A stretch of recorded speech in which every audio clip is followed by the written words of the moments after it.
You are now listening to the Someone's Favorite Productions podcast network.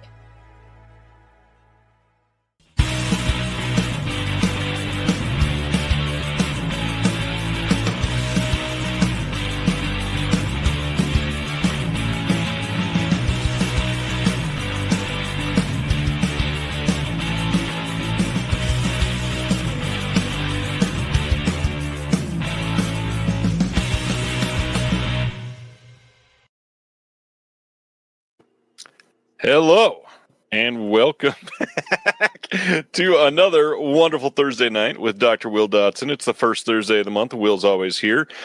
Incredible to see everybody here, and lots of exciting stuff to cover tonight. As you saw in the title and in the thumbnail and all that stuff, we got a special guest coming. They're going to be coming tonight to discuss a specific release. You're going to have to wait on that one. You'll find out later. But as I alluded to, they are very much tied to the music scene. So if you're into music, please hang out. You're going to love to hear from them. But first, Dr. Will, you're everybody's favorite. Glad you're here. How you been? Well, everybody is somebody's favorite. You specifically seem to be most of the world's favorite. This world. It's a curious one. To this world. Yeah. Yeah. You know, there's worse things. There are worse things. I'm doing okay. Had a birthday last week. You did. We all gave you a shout out on the podcast last week, so happy birthday in person. Yeah, I don't listen when I'm not on, but we know. No, I do. But it turned out to be an excellent birthday weekend because Mr. John Daly took me to Charlotte, North Carolina to see the great Fabio Frizzi perform the score of Zombie by Lucio Fulci live. Yes, sir. And it was great. We got to meet Fabio. He was incredibly generous and very amused that I had a copy of his autobiography, which I very foolishly did not bring for him to sign, but he did sign a poster for me. John had never seen Zombie before, so it was an excellent introduction to the film, I think. I forgot that part, yeah. Yeah, and then that was Saturday night, and then Sunday night we went to see Gang of Four perform some rock and roll songs.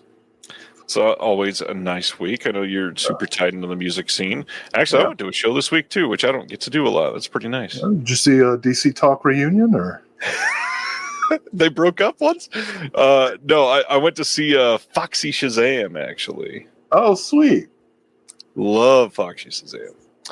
They played with the number 12 Looks Like You, and I was amused to find out that they're still a band after like 26 years. Not familiar. It's one of those 2000s emo screamo bands for sure. Oh, okay. Other than that, it's been a busy time for both of us. Yeah, what have you been up to? Lots. We've got a brand new issue of the Physical Media Advocate releasing hopefully tonight or tomorrow morning, so look out for that. Yep. That one is in. It's got a really incredible cover. Can't wait for you guys to see it. We got a different cover artist this time. Mr. Ron Winnick did a beautiful piece on an iconic movie that I don't even want to give away because when you see it, man, it is great. Other than that, lots of editing, lots going on. What about some recent watches? Anything you want to highlight? Oh, I got two more announcements before we get to that. Oh, shoot. Go right ahead. We take our time with the first of the month. First of the month. I forgot. It felt like the second of the month. Sorry. It's the first of the month, so grab your checker. Come on. I'm really proud to say that the documentary Madhu, which my sister edited, was nominated for 2 Emmys. Best Director and Outstanding Arts and Culture Documentary. So wish them the best of luck. Not sure why there wasn't an editing nomination, but it'll come. No, really happy about that. And as I said before, even if she hadn't worked on it, I was pretty impressed with that documentary. So if you have access to Disney Plus, check it out. It's worth it.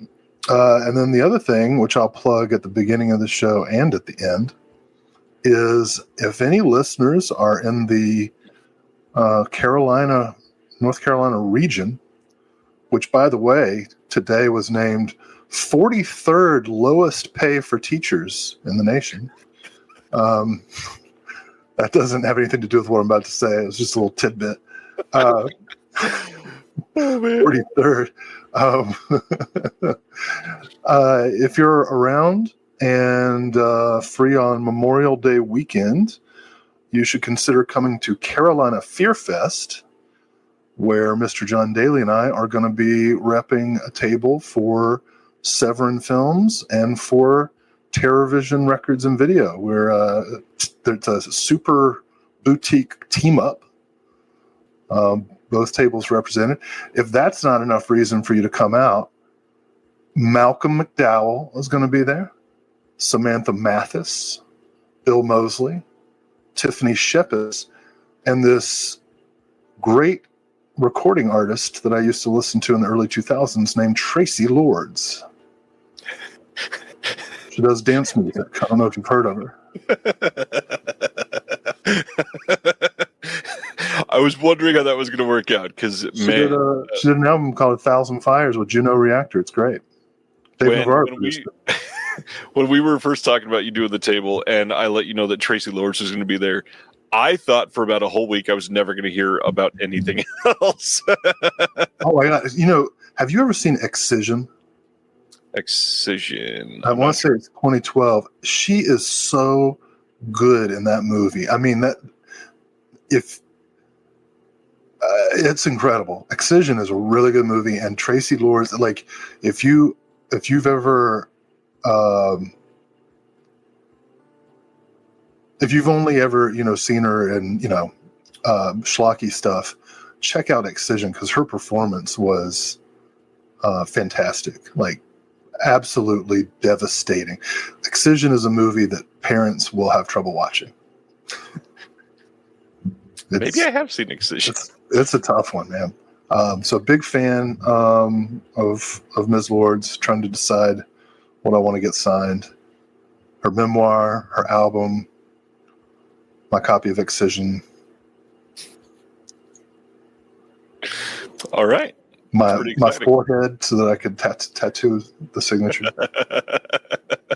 Yes, go see Will and John in person, and on top of that, pick up some wares from Severin and TerrorVision. I'm sure they can work out some sort of deal with you. Going to be lots of incredible stuff available. Go check that out. Tiffany Shepis is going to be there. Yeah. Daniel Roebuck. He'd be fun to meet. Nancy Loomis. I just had a long talk about Malcolm McDowell with another boutique owner today. It's pretty funny. I'm glad he's going to be there. Yeah. It's a big name, and he's kind of having a moment. I mean, Zero Grad, and obviously there's some drama around the release, but Caligula was a big thing recently, and then Evil Anko from Unearthed just came out fairly recently. Lots of McDowell stuff. Yeah. He's recently opened a gardening company on the side called McTrowel. That was a very me joke, and I appreciate that. All right. I love this joke because Sibner says, will Dr. Loomis be there? Funny enough, Nancy Loomis will be there. Nancy Loomis will be there. Yeah. I was at Nancy Loomis's first con in 2019. Yeah? Yeah. I'll ask her about you. You've been watching a lot of stuff that we've been working on. What else you been watching? Am I allowed to talk? I can't talk about any of that yet. I mean, you can talk about Devil's Sword a little bit. I hyped that up. 2 devil possessives we can talk about, right? Oh, yeah. So just finished up, like, today, a booklet essay for TerrorVision's release of The Devil's Sword, the great Indonesian exploitation film, martial arts fantasy crocodile hunting film. very enjoyable. And we did a visual essay for Deaf Crocodile's upcoming release of the first Lithuanian rock opera, The Devil's Bride. So 2 of the Devil's items are available for purchase. Let's see. And the sword. Watches. Okay. So only one of these is a first time watch, but my most recent watches were for wrapping up my cult films class. We watched Society by Brian Usna. Appropriately, today is International Workers' Day. Eat the rich or they'll eat you. We also checked out Frankenhooker.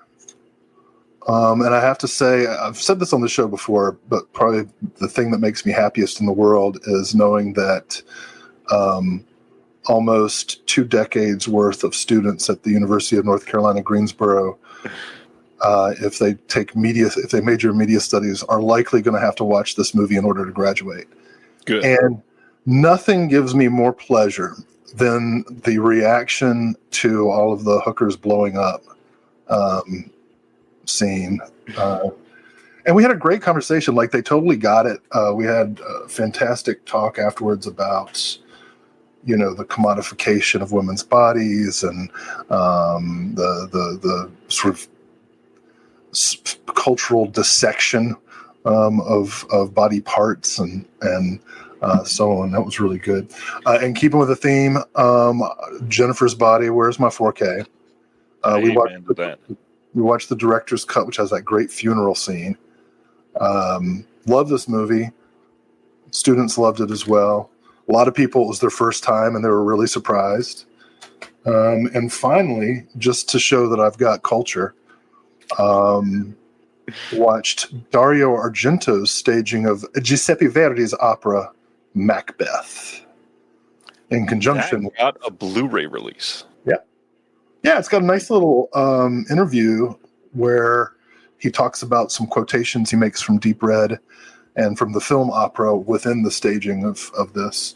It's quite good, actually. I'm not an opera buff, but it's 2.5 hours long, and I was riveted the entire time. Nice. Lastly, watched one of my favorite films, also in class, and this is something I also really like introducing to people. Kathleen Collins' Losing Ground. Nice. Which only gets better with age. Bill Gunn, Dwayne Jones, Sarah Scott. It's incredible. Great movie. Sumner's wanting to know about that opera release. It's Region A. Or all regions. Sorry, Region O, all regions. Where was it released? What do you mean, where is it released? On Blu-ray. I got it off of Amazon. German? Okay. Oh, well, the disc itself is... Like, did it come from a boutique in Italy or something like that? No, I think this was produced... the company says Dynamic. It's an Italian company called Dynamic. But the Blu-ray was made, I think, by the theater that put on the Teatro Coccia. Nice.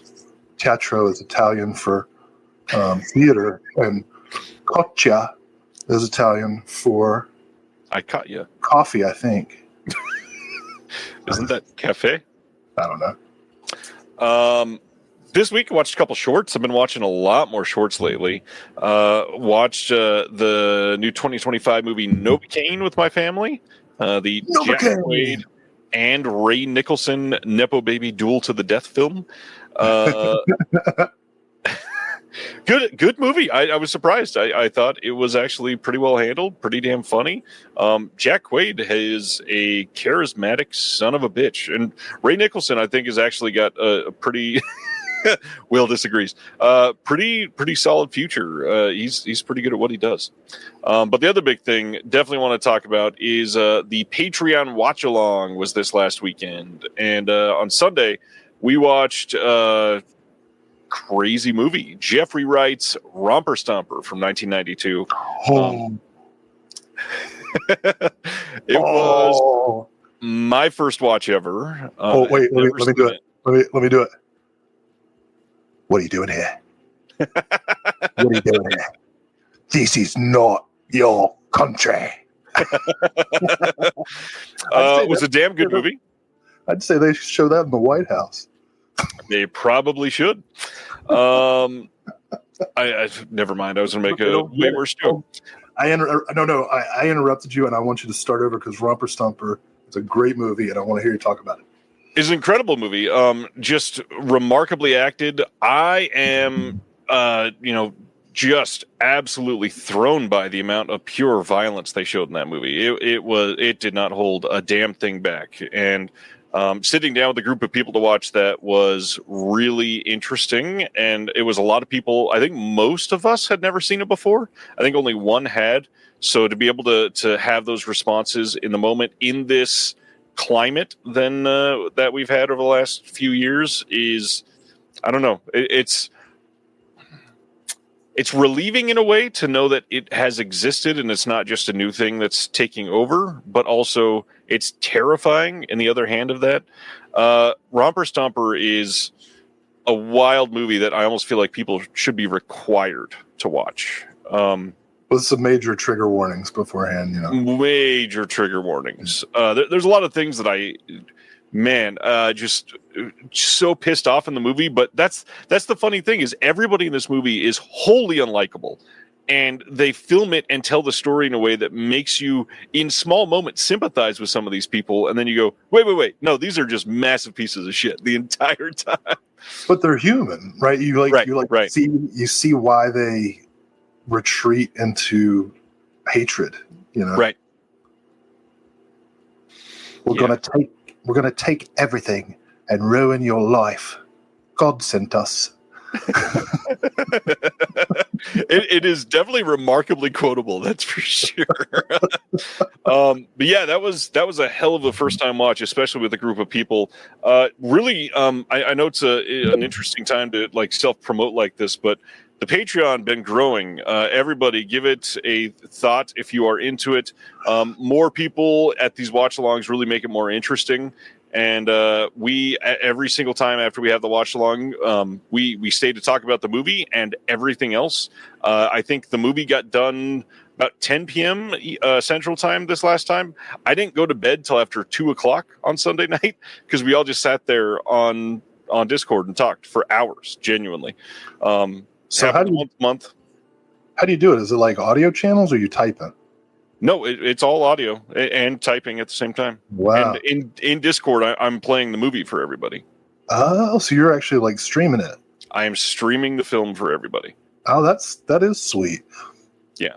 I tried to do one of those things one time with a different group that will not be named, and got there, and I was supposed to have already watched the movie on my own. And I was like, well, I thought we were watching it together and then talking about it. And they were like, no, you watch it on your own and then we talk about it. I'm like, well, I don't want to do that. It's like everybody was like days. We tried it and it was like days later for most of them, and half of them hadn't even watched it, of course, because when you're left to do something on your own, you don't do it. Right. And so I'm glad that you make it live like that. Yeah, I mean, you kind of have to. A lot of these things, people aren't going to make the time, and it makes it an event. It's something special for sure. The other thing, too, I know that Will and I didn't really plan on saying it, but both of us kind of facing rough times at the moment, for sure, in our personal lives. And the Patreon, I'm still running with that promotion where if you sign up at the $12 level and pay for a year in advance, you get a bonus gift. So check that out if you're inclined. We would love to have you in the Discord. It's an incredibly active thing. We've got people that own record stores across the U.S. We've got people from labels in there to ask questions to. Joel from Scarecrow is always in there answering questions for people. All kinds of people sharing thoughts on movies, sharing trailers that come out, and just hanging out. It's literally the best place for film on the internet that I've ever found. So really grateful to have everybody in this time. You know what I do whenever times are rough? Is it safe to share on your YouTube? I take this big square gummy and I put it in my mouth. Speaking of Joel, I watched the first few episodes of The Last of Us, and for those of us who don't play video games, you're in for a surprise. I still need to start the show. Here it's incredible. It kind of sucks. The first season was like one of the most boring things, I thought. I was like, can we... like, honestly, the first season had me longing for the fast pace of Walking Dead. Yikes. Yikes. Ronnie said The Last of Us ripped out my heart. Yeah, dude. Physical media, though... Go ahead. Oh, sorry. Despite it being boring to me, I was moved by the thing that happens. All right. Not going to spoil it here. I mean, I think it's pretty well known, but because like all the gamers are like, how are they going to do that? And the answer was they just freaking did it. I was like, whoa, dude. That's brave. That's like... You want to move on? I've never seen it, so I have no idea. And I've never had it spoiled. But Will and I had some pre-orders come in that we have not made recently. What kind of pickups you got? I got a bunch because I don't think I showed any last month because I was broadcasting from. You were on the beach last month. That's right. Ronnie found season 1 moving. I did at times. I just was like, I wanted more zombie death. That said, speaking of, it's not like I don't like things that are slow because I just got 3 box sets of Hal Hartley movies, who I love, and that's really your fault because you were like, Hal Hartley's putting all his movies on discount, so I was like, shit, and it's pretty rare nowadays. I did, and I got my Grindhouse releasing of the 4K of the Beyond. Excellent. Which came with a T-shirt that said directed by Lucio Fulci, which of course I wore to the Fabio Frizzi show, and there was a chick there with the same shirt, and I was like, bitch, get out. Oh, man. As you know, I'm a huge fan of Damiano Damiani, so I picked up A Man on His Knees, the Sibner story, from Radiance. I've also been on a Joe Lynch kick. I got Mayhem and what's that one? Ellie? Is that what it's called? And I forget it. That's the one I haven't watched. It's got Salma Hayek in it. Oh, no, it's not Ellie. It's... I haven't watched it yet. Yeah. Well, I picked up Chillerama, the omnibus that's got Adam Rifkin and Joe Lynch, Tim Sullivan, Adam Green. So I'm excited to see that. Speaking of International Workers' Day, I got a classic Hollywood movie that's pro-union, The Devil and Miss Jones. And Miss Jones. The Devil and Miss Jones. Not to be confused.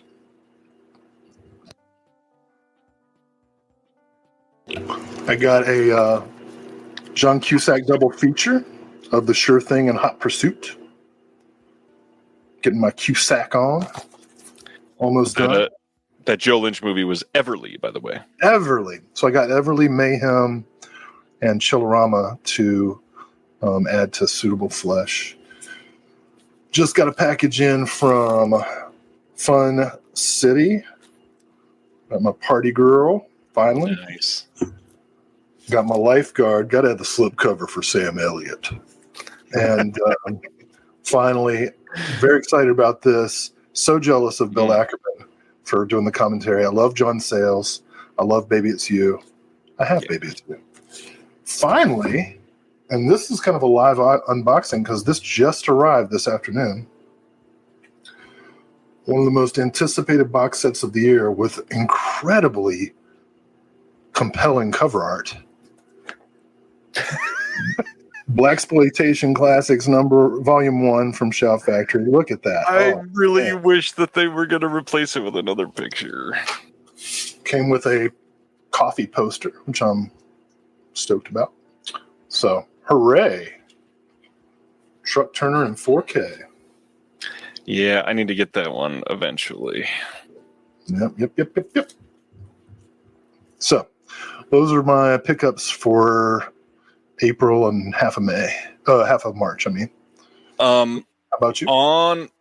First, on the Blaxploitation box set, what would be your biggest recommends for everybody else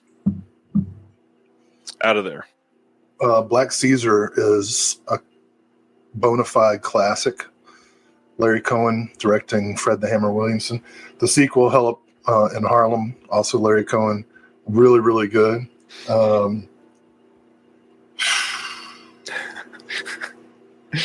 Followed by Coffee, followed by Across 110th Street. These are all bangers. I mean, Sheba Baby is a huge awesome. box set. Truck Turner. I mean, you cannot go wrong with any of these. I don't think I've seen Across 110th Street yet. I've got the imprint edition of that. My previous editions of Black Caesar and Hell Up in Harlem are olive, so those are replaceable. Sheba Baby, I have the Arrow edition, and Coffee, I have the Umbrella edition. Truck Turner, I did not have. So, yeah, I mean, obviously, these are all 4K upgrades with different extras. So if you've got those older editions, you'll want to think carefully. I think Truck Turner is my favorite out of there, and I did, unfortunately, I think I have the 101 Films Blu-ray that was done of that one.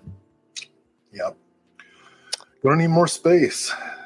Yeah, that is true. I this weekend I'm going to be spending a bunch of time getting a list together of stuff to get rid of that has been upgraded or unnecessary to keep based on what I've watched and been. Yeah.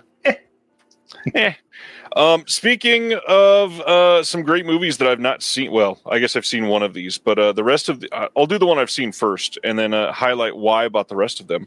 I had to get the 4K of Tombstone that was just released.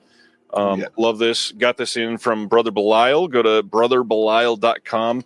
Wanted to remind people of that because he seems to have stock on stuff that is selling out elsewhere and then it lasts on his site, because people just don't know about it. So make sure you're bookmarking that. Brother Belial, BELIAL.com. Free shipping after $100. The big thing with him is if you pre-order and buy in-stock items, he'll ship you stuff as it's ready. So you can have free shipping and get multiple shipments out of it even. He's got to be losing money on that. But it's a great site. He packages like a collector. I've known him for years. We met first in vinyl groups like 7 years ago.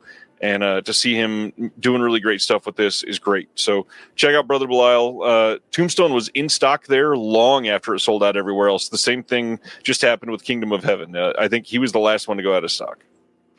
I'll be your Huckle 4K.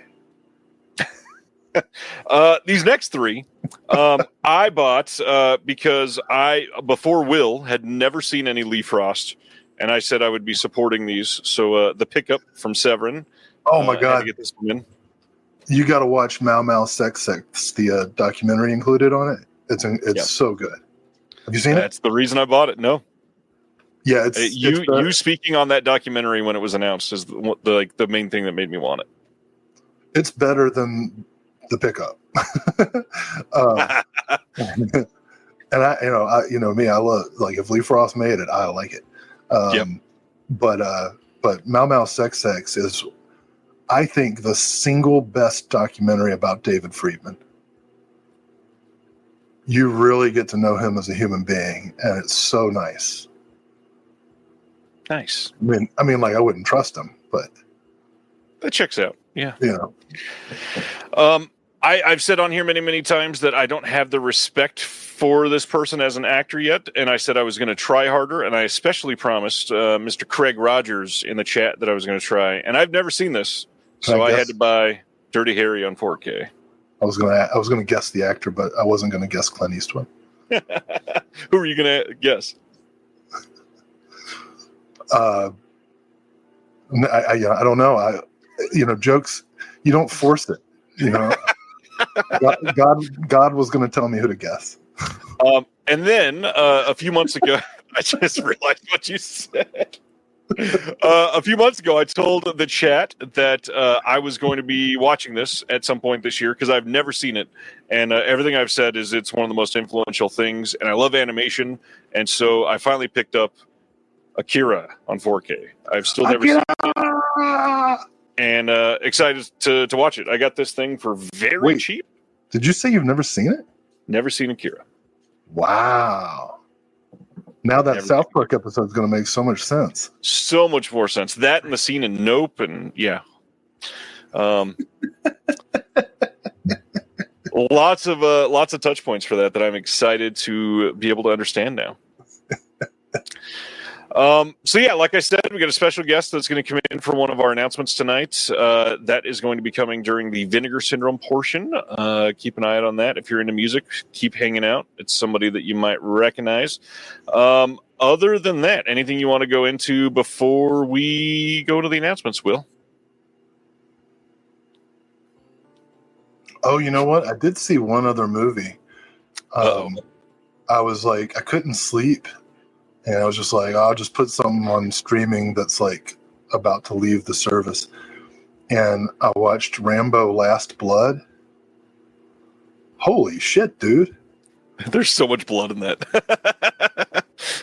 I mean, was that movie produced by Kristi Noem? That's like the most... Why do you say that? 'Cause they lost their entire budget?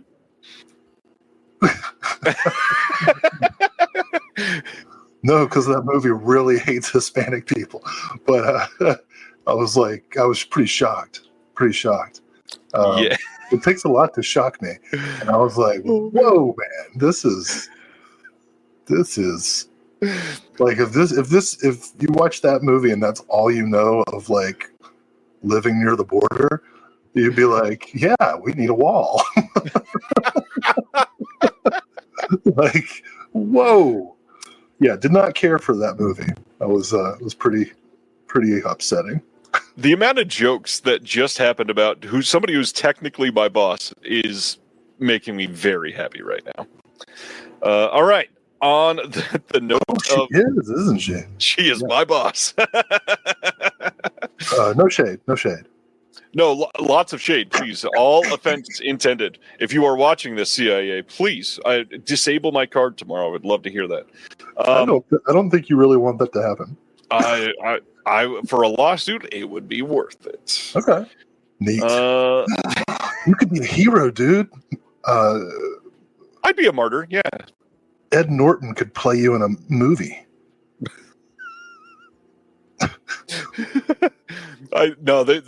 Never mind. I was making a joke about the new haircut and how they wouldn't use me as a hero. Anyways, in a world where people are afraid to stand up for what they believe in, one man demands to work from home.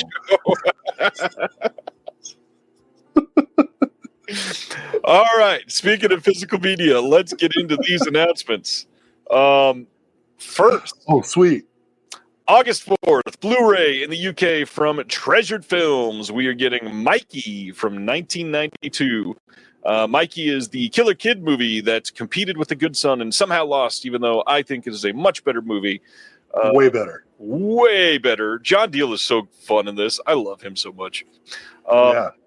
Treasured Films is doing really great stuff. This release has a brand new 4K scan from the original negative, which is going to murder the NVIDIA Rewind release because that did not look too great.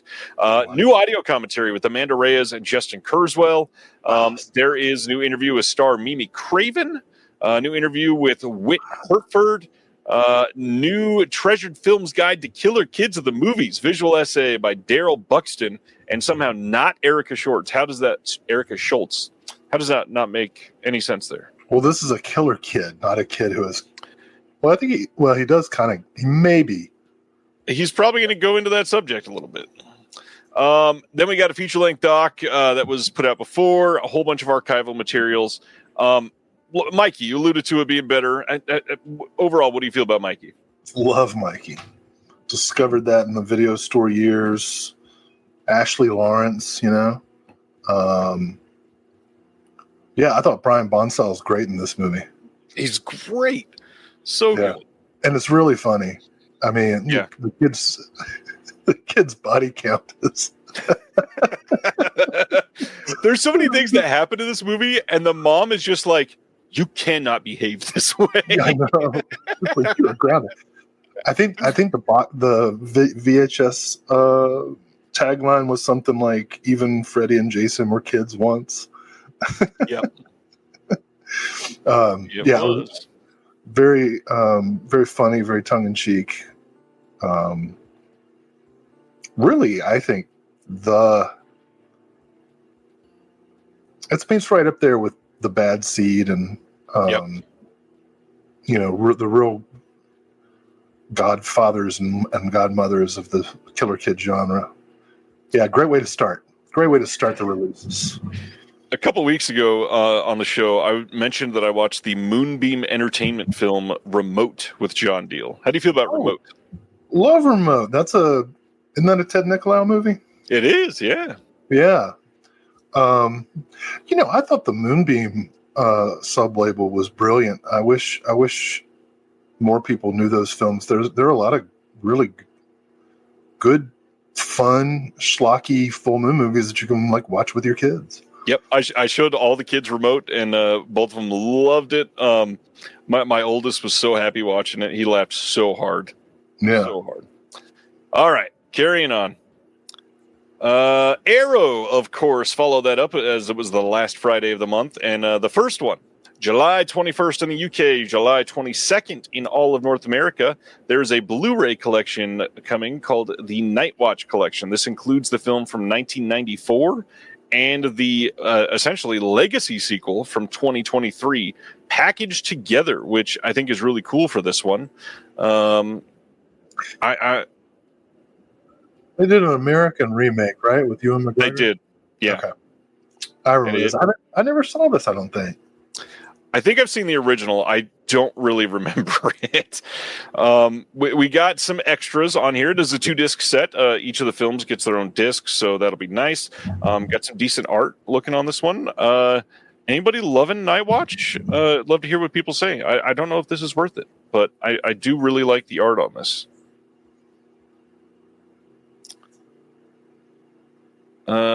Dustin says, you think Disney was aware of Mikey when they cast Brian Bonsall in Blank Check?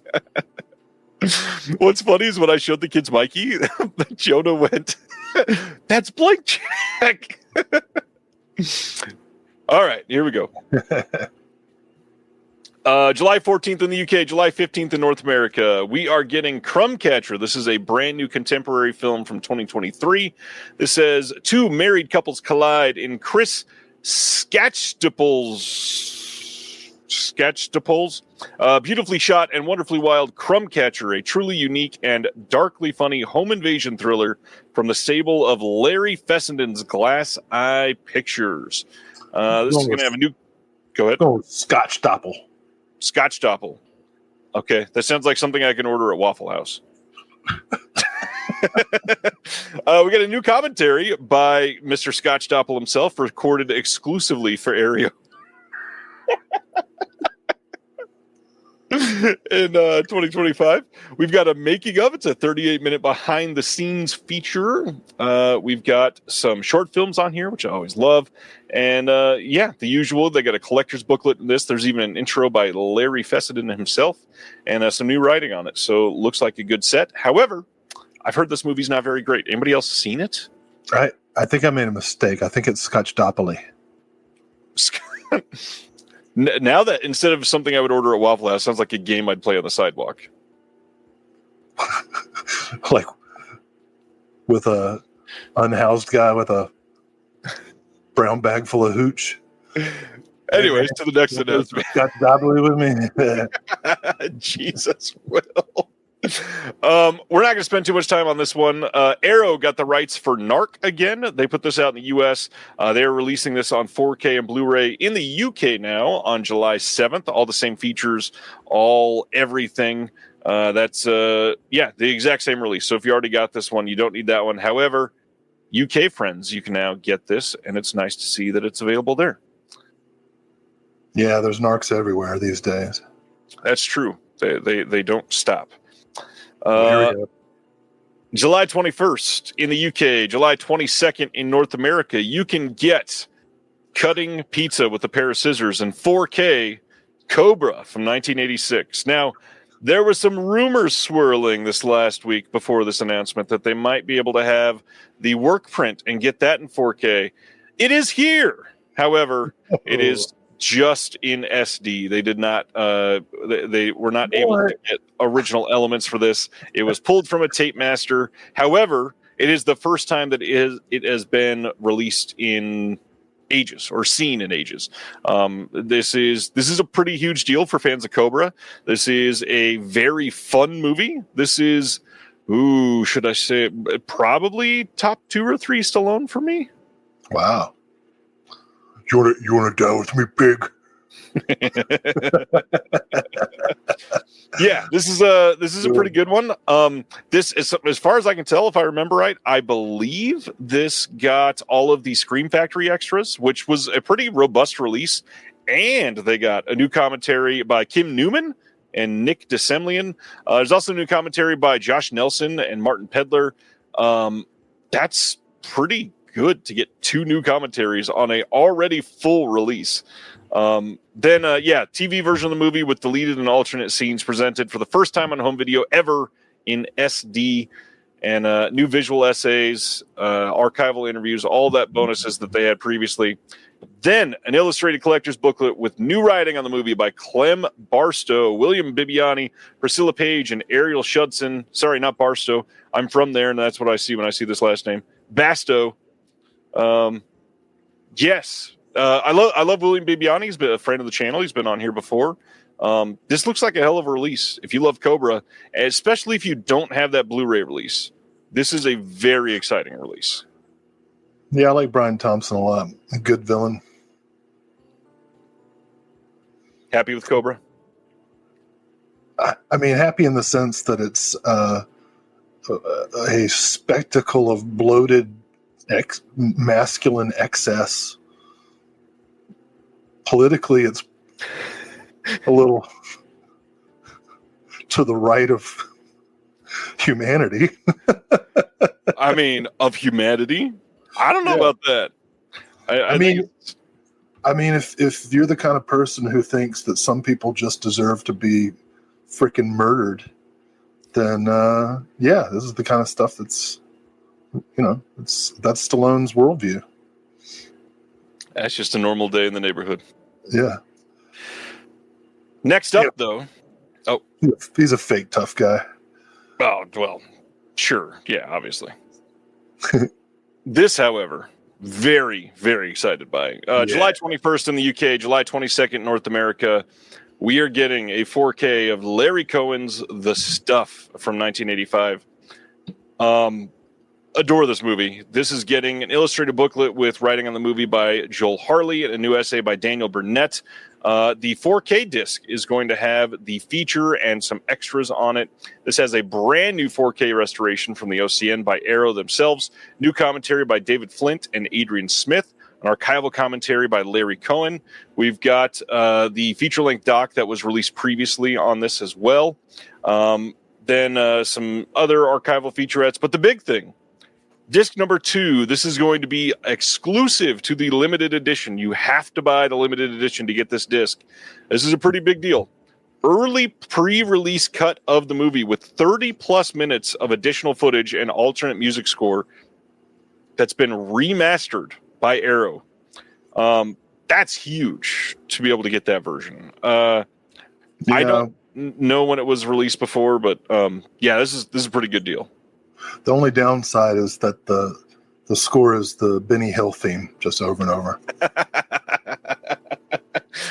And it's dispersed evenly throughout the entire film, so it just keeps happening.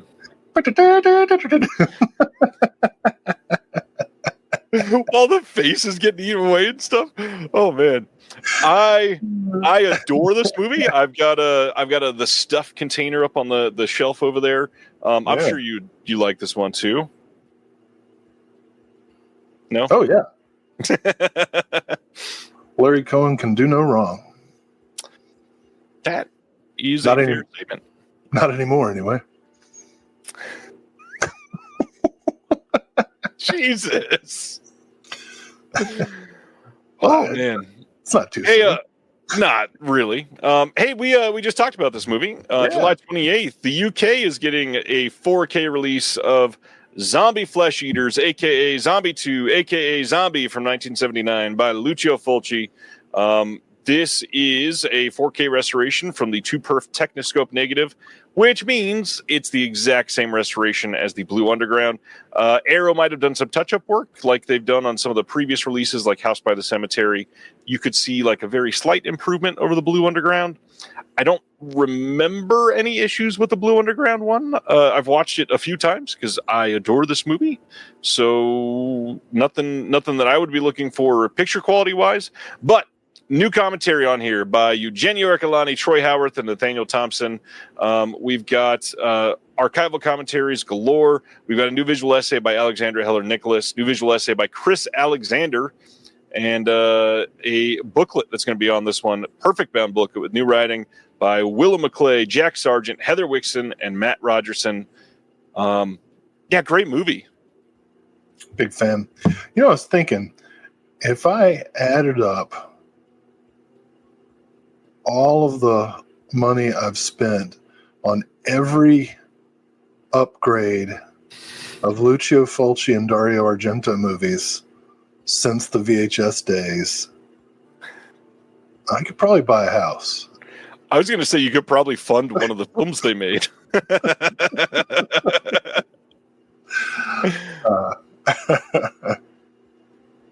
I really love this movie. If you've never seen it, KB says, does this mean zombie fighting shark on Arrow? Yes, it does. Remember and that? If you don't, go ahead. Oh, sorry. You what? remember when that Best Buy commercial had the scene of the zombie fighting the shark in the middle of the commercial? I remember the commercial come. I must have been watching a basketball game or something because that's the only time I watch like TV with commercials in it. And Best Buy is like, what the hell is that, zombie? So some cool dude worked on that commercial. On that note, I hope he's able to listen during the season, but I want to shout out Mr. John DeMarsico, who they just did a zombie night at the Mets ballpark and had the fans dressed up as zombies. And in the broadcast, John played part of the Freetsy score from Zombie. It went all out to the world. Everybody loves SNY. John DeMarsico, you are my hero. Please keep up what you're doing. You are killing it, and it's amazing. Way to go, man. You can get this cover with the soon to be gore scene, or you can order from the Arrow website for an exclusive version, their Art Original release.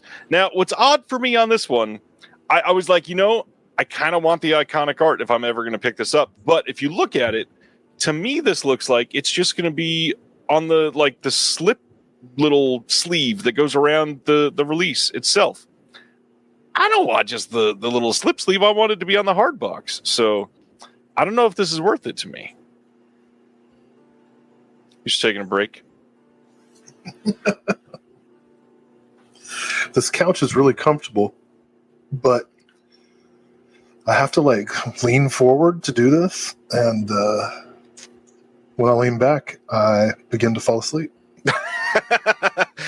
We literally all saw the gubby.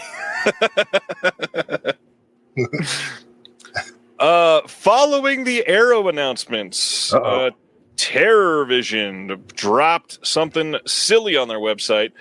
This is releasing in June, and it is a 4K and Blu-ray combo pack of Arbor Day from 1990. What is Arbor Day? You've never seen it, pretty much guaranteed. This was a lost slasher film that played very few areas and then out of nowhere disappeared, and TerrorVision has resurrected it, and you can pick this up now. Shipping to you in June. It premiered in 1990, and now it is here on 4K UHD. This is going to be a 3-disc set, limited to 1,000 copies. The third disc here is a different restoration. The filmmakers behind the movie made a restoration themselves. That was up on streaming for a little while for some people to see.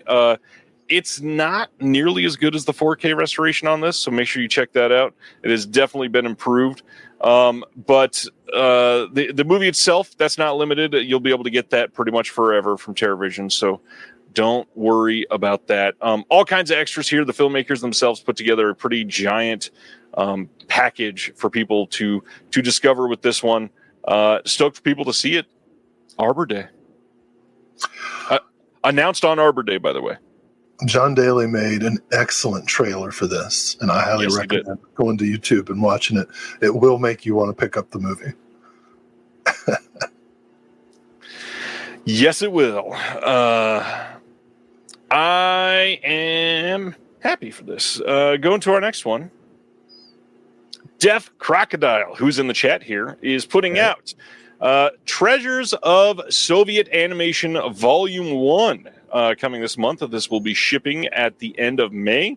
This is available to pre-order now. Check it out on Diabolic from the Deaf Crocodile site, and pretty much anywhere you're getting boutique releases nowadays. This one is going to include The Mystery of the Third Planet from 1981, The Return from 1980, and The Pass from 1988. Love the art going on the box set here. And yes, there are 6 box sets of Soviet animation currently planned. It's a lot. They were very visual essays. Yes, they are efficient. Very efficient with the animation. 2 new visual essays on this. New commentary by Adam Rakoff, James Hancock, and Martin Kessler. As usual, Beth Morris absolutely killed the art on the standard edition. The deluxe box, limited to 1,250 copies. You got a 60-page illustrated book with a couple new essays, including one from Walt Shaw, as usual, and Jennifer Lynn Barker. Pre-order this one now, and it looks beautiful. I especially love the back of this box. Yeah, you're a back of the box kind of guy.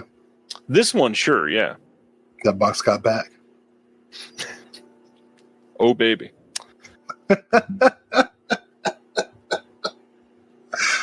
Okay. So much I could say about I cannot lie. I love that we were both going there. All right. Going to the next one. Blu-ray coming soon from Kino, Hitman from 1972 with, curiously, as you look at the poster, Jean-Paul Belmondo and Claudia Cardinal. That is the original poster, though. Well, maybe that's just how they Italianize his name. Who knows? All right. Or it could just be a mistake. Next up, July 22nd, Kino doing a 4K of Convoy. This is from the one and only Mr. Sam Peckinpah. This was also released fairly recently on 4K in Australia from Imprint in one of those giant box sets they did for that 4K month. That was rather expensive for all of them. But this will be a new HDR Dolby Vision master by Studio Canal. Have extras that have not been announced yet. We'll be hearing about those soon, I'm sure. Peckinpah. Anything you want to say on Peckinpah? Well, this was during his cocaine period. And it's a long period. Pretty sure it was during all of their cocaine periods. Christopherson, McGraw. This movie is it is a shambolic foray into the psychotronic world of truck driving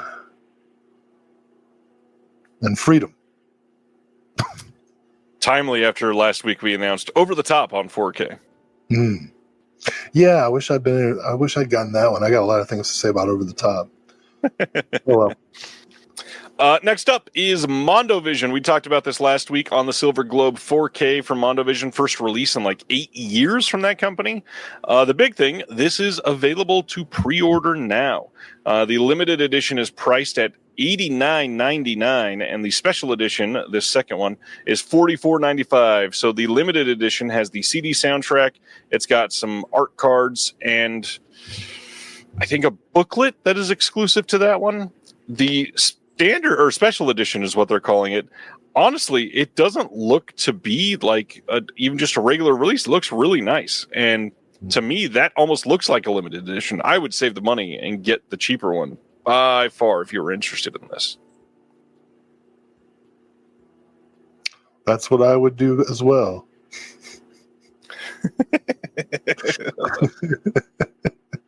Oh, Will.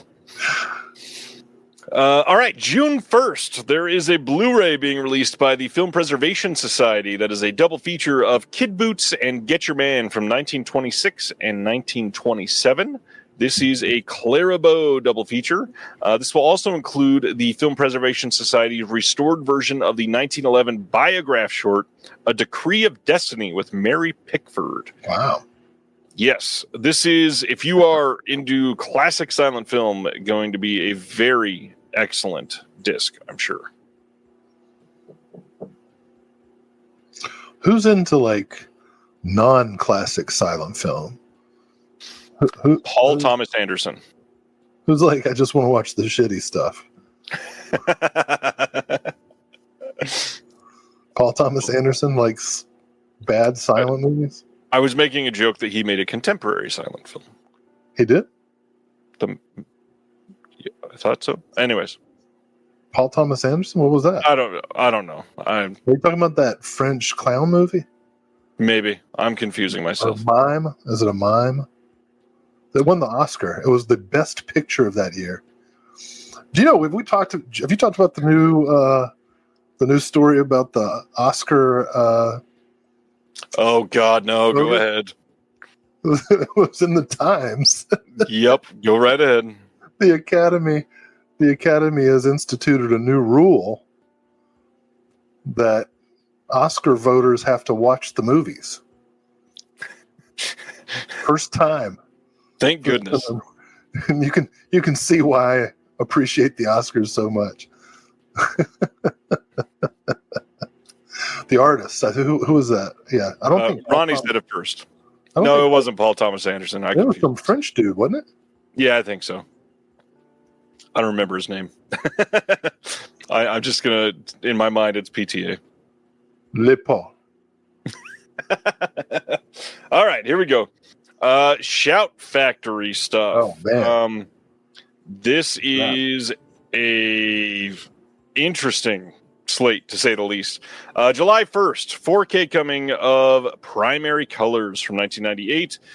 This is the Emma Thompson, John Travolta film. This one's have a new audio commentary with Drew McWeeny and Elaine May. Elaine May biographer Carrie Corrigan. New interview. New interviews on this with Paul Guilfoyle and Joe Klein and Adrian Lester. But yeah, 4K release. This will have Dolby Vision. Big deal. Yeah, you know, the Clintons, right? The primary ones, at least. I feel your pain, or whatever. That guy. The Oscars is run like Letterboxd, says Brendan. This is Travolta's comeback. Can't believe he crashed and burned again. I think Letterboxd has way more integrity than the Academy. Primary color. That's Mike Nichols, right? I think so. Yeah. Well, that would make sense with the Elaine May biography. Yeah, touche. All right, next up, Alexander Revisited. The Final Cut is the next Stone film to get a 4K release from Shout. This is on July 1st on 4K. This is going to be including a poster if you order from them as well. On top of that, they've got a new commentary with Matt Zoller-Seitz, new interview with Oliver Stone, new interview with the editor Alex Marquez, the visual effects supervisor John Scheel, and then a feature-length doc that was on the previous release, along with a bunch of other archival extras. I don't remember anything about Alexander. I'm going to say something. I'm not afraid to say it. I liked it. That was not what I expected from you. I think I have seen the theatrical and what was it called? The Ultimate Cut. So what is this? How is this different than the Ultimate Cut? Because Oliver Stone is almost as bad as Coppola, and then he messes with everything. I mean, I usually like it when Coppola messes with stuff. Lucas is the one that screws everything up. Yeah. And it's their right, it's their movie. Thank you, Ronnie. Ronnie says the artist was directed by, deep breath, Michael Hazanavicius. That's Michelle. Michelle. Sorry, Michelle. It's not Michael. I'm just blind tonight. Michelle Hazanavicius. What? Hazanavicius, yeah. Yeah, I'm a sucker for the epics. And did you see Napoleon? Not yet. Yikes. that was probably going to be a test, but I am going to see it. Yeah. I thought this. I was talking a few months ago about how much I liked the director's cut of Troy. Mm-hmm. Like the half-hour longer version that Wolfgang Peterson did. Because it got into all the, homoeroticism, and the longer cut that I saw of Alexander did too. And I'm take it as you will. I like homoeroticism. Oh, we know. Yeah, it's generally welcome in movies by me. Not by many others, though. Sadly. Colton says the only people I know who watched Alexander were gay teens like me when it came out, and we did it for Colin Farrell's same gender sex scenes. There we go. Oh, right on topic, Colton. That was perfect timing. Me and the gay teens like Alexander. Please do not say that sentence again. Let's get it. Let's do it. Let's do a special Discord viewing. Oh, now the real question is who's Alexander? All right. Going to the next one. Strangers with Candy, the film, getting a Blu-ray release on July 22nd from Shout. As far as I can see, nothing new on the bonus features. But yeah. What? I kind of skimmed that announcement, and I thought it was Blu-ray release of the show. So I put my Trapper Keeper DVD edition into my for sale box, but it hasn't been sold yet, so I'll get it back. Yeah, I revisited the show recently. As I mentioned, I have the aforementioned Trapper, as I mentioned. Yeah, I have the Trapper Keeper edition. And I wonder if they would do it the same way today. I know Colbert has talked a little bit about how he's embarrassed by some of it, but I think he's equivocating. It's not like the way Jimmy Kimmel pretends like he didn't mean that stuff in the Man Show. Right, for years. Yeah. All right. I didn't mean it. I was just playing a character. I mean, obviously, you're a fan of Strangers with the Candy stuff. How do you feel about the film compared to the show? I love Amy Sedaris. A huge fan of Amy Sedaris, which is so weird because I cannot stand her brother. I find his writing very annoying. But of course, everybody I know listens to NPR, so they love him. No, I love Amy Sedaris. I used to have my sister's got one of her cookbooks. She's just great. What were you asking me? How did I like the movie? How do you like this compared to the show itself? Oh, it's fine. That's about it. The show is it's what, 25 years ago? I mean, the pace, it's amazing how different the pacing is for half-hour comedies in the early 2000s to now. Yeah. Amy Sedaris Sibner. There's Ullman had the, she's larger cultural impact, but I just think Amy Sedaris is wonderful. Anyhow, great in Jennifer's Body. She's got a little role in Jennifer's Body. Yeah, I'll probably check this out as a completionist.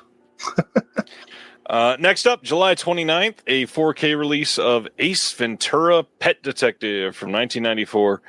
Now, of course, all of the questions on this were about bonus features and which cut of the film, because notoriously the theatrical version played, and then the home video version that was first released on VHS and DVD had a couple scenes like the dolphin trainer scene. Unfortunately, this is the theatrical cut of the film that is being released. And the other thing, no new bonus features whatsoever on this film. Were you a Ace Ventura guy, Will? Like the rest of America for 2 years? This is my first date movie. Not very well chosen. Did not add to the ambiance. My second date movie, Natural Born Killers. No, Natural Born Killers. I learned. I was like, oh, okay, she didn't like that one. I'll try Natural Born Killers. That'll be more likely to get her in the mood. So yeah, I saw this in the theater. I found it exhausting, as I generally find Jim Carrey movies to be. All of them, or just the comedies from this era? Oh, the dramas are even more exhausting. Yeah. I'm trying to think of a moment that's like genuinely funny to me. I mean, Eternal Sunshine's pretty great. Truman Show's pretty great. Oh my God. I hate that movie so much. Which one? Sorry. I named two. Which one? Eternal Sunshine of the Spotless Mind. Oh, come on. Look, I know everybody loves it, so I'm not going to say anything. I don't like it. That's it. All right. Tear me to pieces. Connor loves The Mask, and he wants you to know that. I watched The Mask again recently, actually. Sibner asked if I was invited to parties growing up. No. The matter-of-fact answer was perfect. All right. Ace Ventura: Pet Detective, if that's not enough, they also licensed to do this 4K steelbook. Yeah. This is the steelbook art that they chose to go with. Classic Shadiac. Yeah. I don't love the art on this one. It's clear they didn't get likeness rights, and they just went with the iconic hair. But it would be funny if there's a collector out there who was like, I was going to get this, but I can't get behind the steelbook art. That a lot of people have said that, literally. Of Ace Ventura: Pet Detective.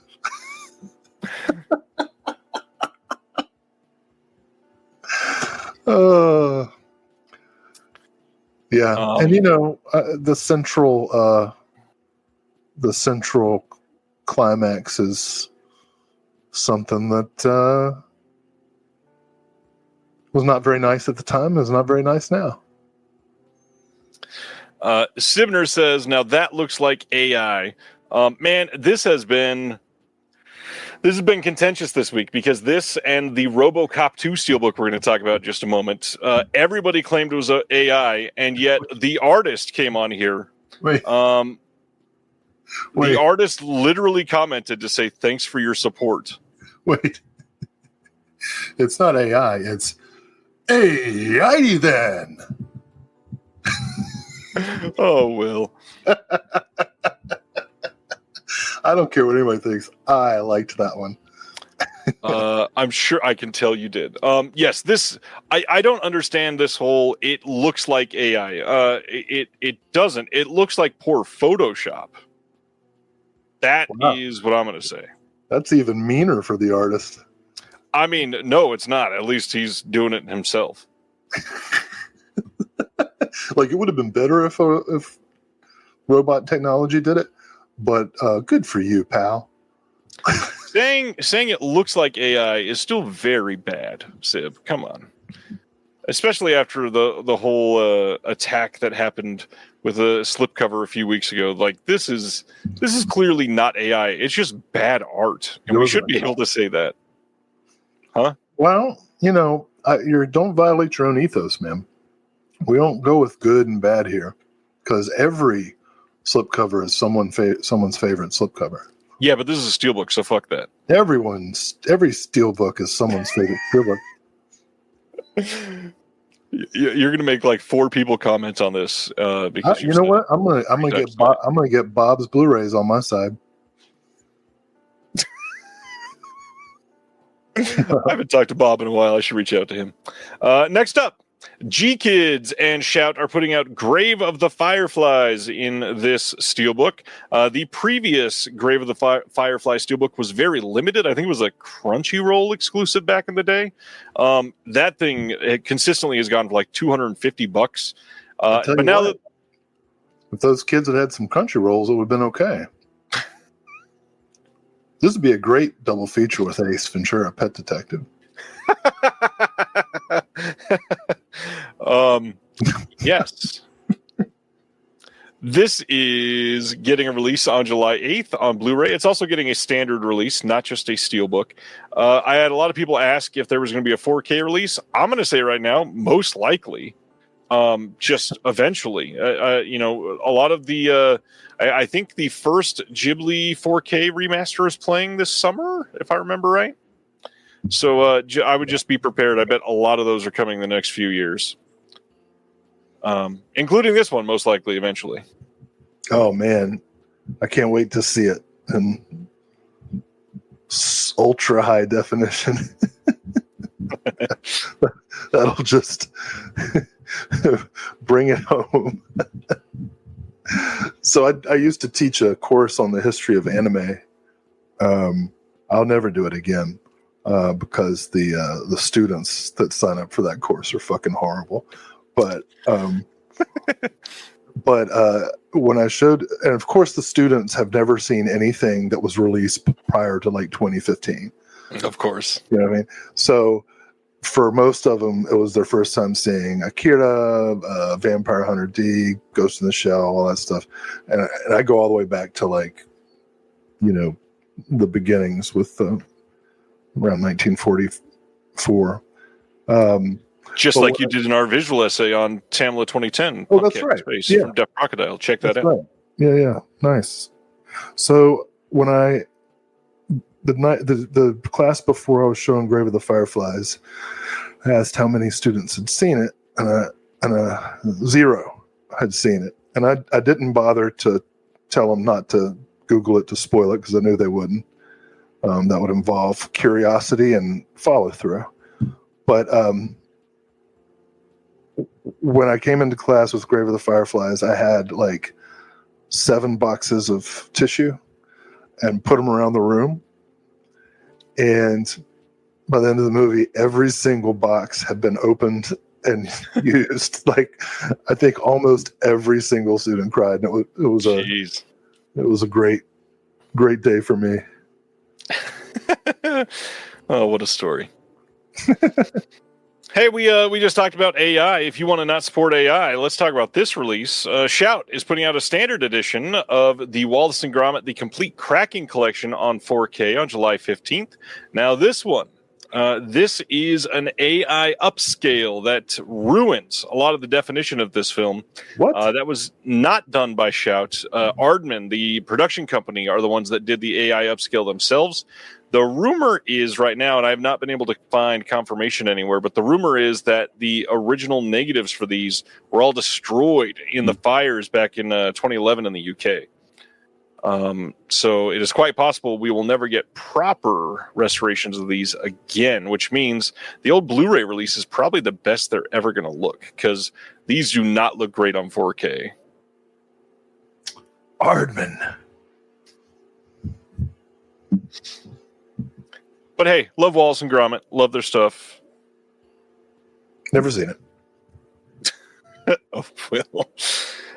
Abigail getting a 4K release on July 8th from Scream Factory here in the US. Of course, this is going to be frustrating for people that bought the Blu-ray when this was released like 6 months ago from Universal, even though I told you don't buy the Blu-ray because it'll likely come to 4K soon.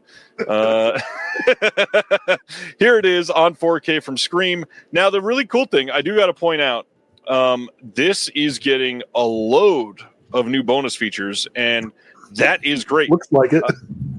We got a new audio commentary from Drew McWeeny on the 4K and Blu-ray disc, and then a whole bunch of interviews that are coming on the Blu-ray disc as well. This is really cool, especially for a contemporary film. Usually we don't get this much, and I'm kind of impressed that Scream Factory did this for this title. I'm really glad I didn't get any other release for this, so that I can get Drew's commentary on this too. I wonder if he talks about how the studio ruined the movie with the trailers. I would hope that he would. Knowing Drew, he probably did. Of course, the writer kind of ruined the movie with the writing. It's got some of the most awkward character backstory exposition I've ever seen. Like, they're trapped in the house with a freaking vampire, and it's like, I'm going to tell you how I became this piece of shit criminal. All these stories, it's like, focus, people. I actually really like this movie, but okay. That's okay. No, I didn't hate when it. we're not live, you berate me for my taste, and I get it. It's called for. I would never berate you. To my face. I know. July 15th, there's a 4K coming of Battle Beyond the Stars from 1980. This is the classic Corman that they had done previously in a Blu-ray Steelbook that they've been trying really hard to get rid of for a couple years, and now they've released an upgrade on it. This is... funny? Know something funny? I have the Steelbook. I do too. I even have the NECA figure they released for this. Oh, wow. That's taking a step. Yes, it is. The only thing this added is there's a documentary here about James Horner's first film scores, featuring new interviews with Sarah Horner, the historian Daniel Schweiger, the composer David Newman, and the author Jeff Bond. There's also an interview with Alan Howarth on this as well. Audio commentary with John Sayles and Roger Corman? I know that's on the Steel. Sir.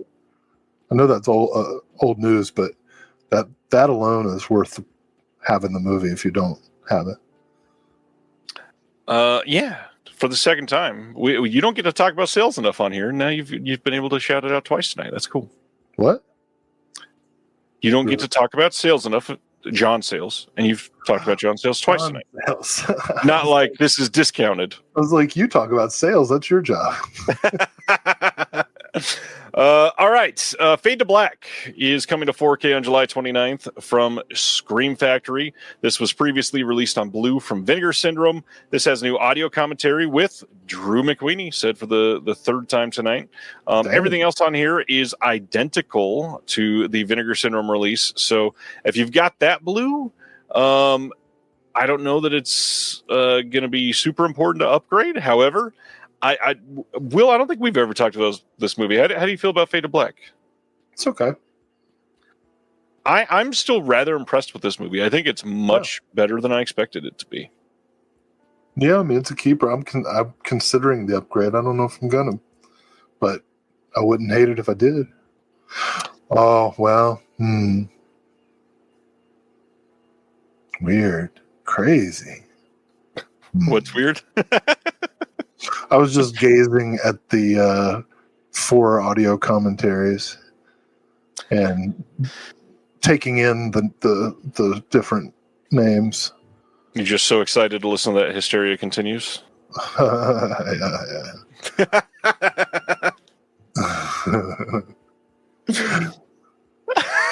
Let's go to the next title. July 22nd, there is an Amazon exclusive 4K Steelbook being released of The Last Voyage of the Demeter. This is pissing a lot of people off because they just released the standard 4K a couple months ago, and now they're like, well, now you want me to buy it again? No, I mean they would be happy if you gave them more money, but you don't have to. However, if you're a Steelbook collector, the Scream Factory is just doing this. They've been doing it a lot lately, and that is... I don't know. Like, I wouldn't want a room full of steelbooks. That seems awful to me. It's so heavy and they damage so easily. That would be crazy. But yeah, it's nice that this is getting a decent release for people that love this movie. I know this had a lot of fans. It did. It did. It was a fairly divisive movie, but some really loved it. I was divisive. I really like the director. You know, I thought Scary Movies to Tell in the Dark was okay. Better than it could have been, I think. Yeah, and of course, Troll Hunter is one of the greatest found footage movies ever. Very good movie. Just in case you're wondering, yeah, I'm drinking ginger tea, freshly sliced ginger, and squeezed lemons. KB's fond memory of the movies, he got COVID that night when he saw Demeter. Ooh. This is the other one that I was talking about. So RoboCop 2 getting a 4K Steelbook release. This is also an Amazon exclusive, released on July 15th. This is the same artist, Mexifunk. You can see here he commented. He's the guy that did the Jim Carrey one and this. I've liked a lot of Mexifunk's art in the past. However, I do not like the 2 pieces of output that he did this month that much. Wow. Yes. Devastating. This is a wild picture because this is also not in the film like this at all. No. It's looks like it belongs more with like the RoboCop cartoon. Yes. Yes, it does. But, you know, the guy draws, you know? Yeah. Good for you. But maybe the most exciting for a lot of people, July 29th, Shout is launching their new Hong Kong Cinema Classics line. This is the first 5 titles in that line, and it is the Jet Li collection. These are all coming on 4K and Blu-ray here in the U.S., and we are going to be including Fong Sai-yuk 1 and 2, and Tai Chi Master, Very The good. Bodyguard from Beijing, Fist of Legend, and all kinds of new extras for all of these. Wow. We've got audio commentaries on every single film, interviews on some that are brand new. There's dubs in here that 88 Films did not get on their release, so Shout is going comprehensive on these. There is so many details coming in these discs, and if you love this stuff, this looks to be the one to get. I know a lot of people have lost, especially after everything I just said, a lot of confidence in Shout, but they seem to be treating this line and like the Blaxploitation box set really well, actually. What would you rather have, something like the RoboCop cartoon or the Purple Blob? Purple Blob any day of the week. The Purple Blob. Purple Blob. Wow. Yeah, this is a damn good looking set. Yeah, that's a must-have. We got more to talk about for the Hong Kong Cinema Classics in just a second. But first, June 6th, there's a Blu-ray coming from Universal for The Ballad of Wallace Island from 2024. Although most people are seeing it this year. I think it only played a couple festivals. This is a Tim Key and Carey Mulligan film that looks really great and has surprisingly really good reviews on this one. So Yeah, this one I'm gonna have to check out soon. What are we laughing at? The cover art. Everything about this. Wow. Okay. Have you ever listened to Tim Key? No. Have you ever heard that name in your life? No. He was great on Taskmaster. He is very, very funny. What's that? Taskmaster is maybe the best TV show of all time. It is a British, sort of like a British panel show that they take 5 comedians and make them do random tasks months ahead of time and then react to them in the studio. And it's brilliant. It is some of the funniest stuff I've ever seen. Never seen it. All of it's on YouTube for free. And so they made this? No, but Tim Key was in a season of Taskmaster. Oh, I see. He's British? He is British. How about that? The trailer for this is pretty British. It looks very good. Wave says, is it better than Faulty Towers? And honestly, if you would have asked me 5 years ago, I would have said, hell no. It's better than Faulty Towers. This movie's better than Faulty Towers? No, the show Taskmaster. Oh. She's in the new Thunderbolts. Carey Mulligan is? Taskmaster. Jesus Christ. Oh my gosh. Olga Kurylenko. Okay, but who's on third? Anyways.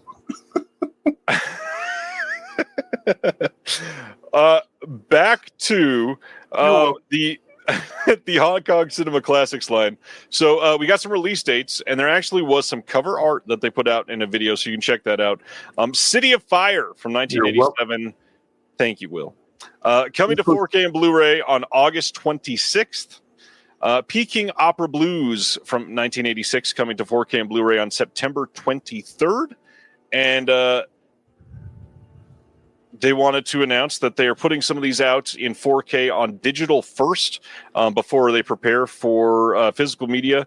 So be prepared. Hard Boiled, Ringo Lamb, City on Fire, the Better Tomorrow trilogy, The Killer, and A Chinese Ghost Story. These are all coming on 4K on digital, which means they are all coming on 4K physical just after this as well. This is huge. You're going to be able to start picking these up on digital on June 24th all the way through August 19th. Big deal that these titles are finally being released. I manifested this. This was in my let's make this happen this year list. And when we found out that Shout purchased the Golden Princess library, we were already starting to wish for stuff like this, and Shout went to work very quickly.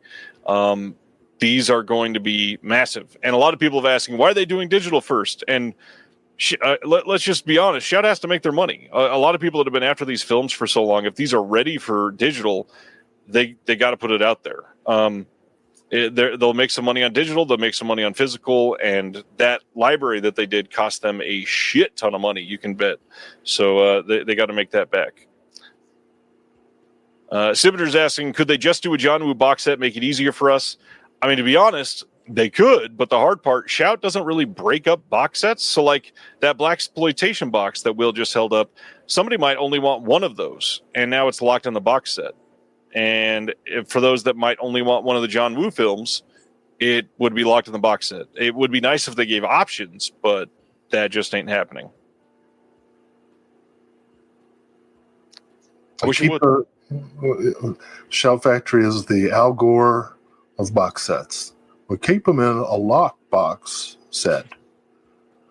It was a good try, Will. Yeah, well, that's what I said to Al. Oh, fuck Florida. Whoa. Election jokes that are 25 years old are always fun. Arrow is releasing Spawn. CGI jokes that are 25 years old are about to pop up in the chat. This is 28 years. Come on, Will. 28 years? Oh, my gosh. They're releasing Spawn at some point soon. They announced this for National Superhero Day. No details on this or anything, just that it was coming. And obviously, this already has a Blu-ray. This will likely be a 4K release. And this is one of those things where 4K on Spawn is going to do weird things because this is a very dark movie. So 4K will make it look very, very good there. This also has some of the worst CGI ever done, and the 4K will just make that look worse because everything else will look better. And so a 4K format for this disc is going to be very weird because it'll make it look both better and worse at the same time. Which I think that's the movie. I would love to see John Leguizamo do one of his one-man shows in his Violator makeup from this movie. In 2025. Yeah, with no explanation. Just do it. My mother! Oh, that would be great. Brendan says, my favorite superhero film ever. I mean, I'm not against that. Josh asking why it would be the animated series. Because it doesn't have a release yet. However, it's clear that it's not going to be the animated series. They've never done anything like that. It's definitely not going to be the animated series. So yeah, definitely look forward to that if you're into Spawn, all 12 of you. I was talking with this theater programmer about a potential summer series of low-budget superhero movies. So like Albert Pune's Captain America, Roger Corman's unreleased Fantastic Four, Spawn, the Dolph Lundgren Punisher, Blank Man, all that stuff. And I kind of want to make it happen. Dr. Mordred, which is really Doctor Strange, Full Moon Video. Yeah. So many good ones. That would be a fun series. Next up. Maybe the Lou Ferrigno Hulk TV movies. Those would be good. May 20th, Universal is releasing Murder, She Wrote, the complete series. This is going to come on 62 Blu-ray discs. Will, how do you feel about Murder, She Wrote? My sister loves it. I've never seen an episode before. I actually think you would, unironically eat every single moment of the show and love it. Why is she? Yeah, probably. It seems like a lot of people like it. My wife was at a conference last weekend with Janet Lansbury. Not like together, but they exchanged greetings. Interesting. It's her daughter. I understood. Murder, She Wrote is great. Literally one of the best shows of all time. It's incredible. Wow. Jessica Fletcher has to be investigated. Everywhere she is, people die. That doesn't make any sense. But it's a great show. Now, seeing this, I'm really hoping we get Golden Girls soon. It would be incredible to have both of those on Blu-ray. 62 discs is quite intimidating, though. I'm really curious to see the price on release for this. I'm betting somewhere between 120 to 150, at least. Yeah. And now I want to see how they're going to store it too. I'm betting it'll just be one of the big stack boxes like Twilight Zone. It is officially kicking in for Will, and we're carrying on. I don't know what to say about Murder, She Wrote. Next up, Doctor Who, the War Games in color from 1969 is being released on Blu-ray in the U.S. on June 24th. What's hilarious is this is a mistake image. It is not a one-disc set. This is likely going to be a 4-disc set. This is basically a reprint of something they've already done over in the UK.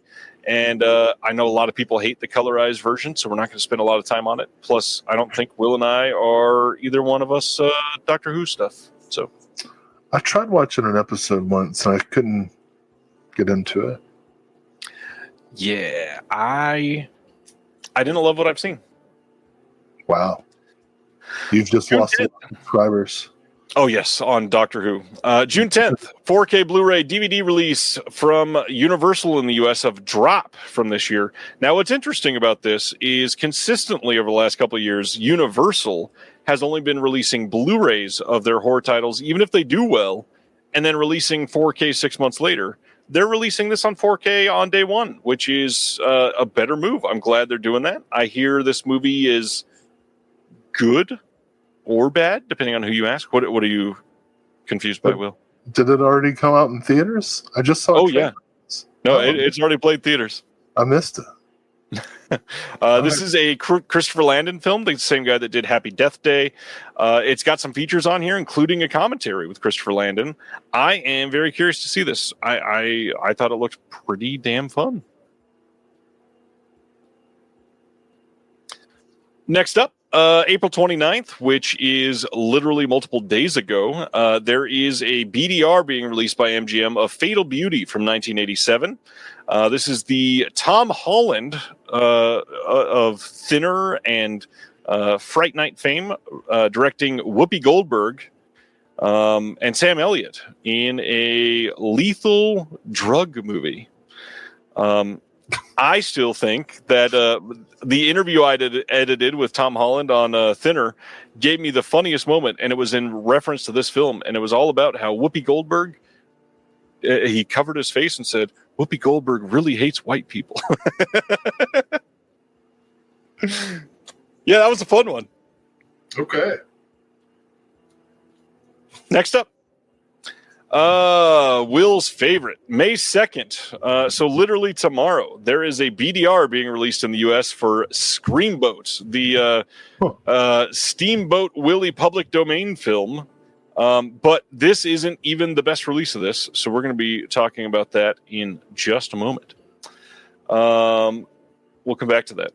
Another one is Field of Screams, also being released tomorrow in a BDR. This is coming from Gravitas Ventures, who is just recently purchased by Shout Factory. This one looks odd. It says, following the death of his grandfather, Alan Crow inherits an old farmhouse. When he and his friends arrive, they expect to find time-worn tchotchkes and family memories. What they don't expect to find is a living scarecrow named Billy. No, I suppose not. Over in the UK, Old Gold Media is releasing The Sweeney Series 1 on June 2nd. This is essentially a reprint of an old network Blu-ray release that they had done of the first series. Now, one of the main reasons to post this is there is a rumor that the other series from The Sweeney are going to be released on Blu-ray later this year, so wanted to be able to get that out for everybody to possibly pick those up in anticipation. And yeah, that's The Sweeney, a British TV show that I've never seen. I was going to make a Sydney Sweeney joke, but it didn't cohere.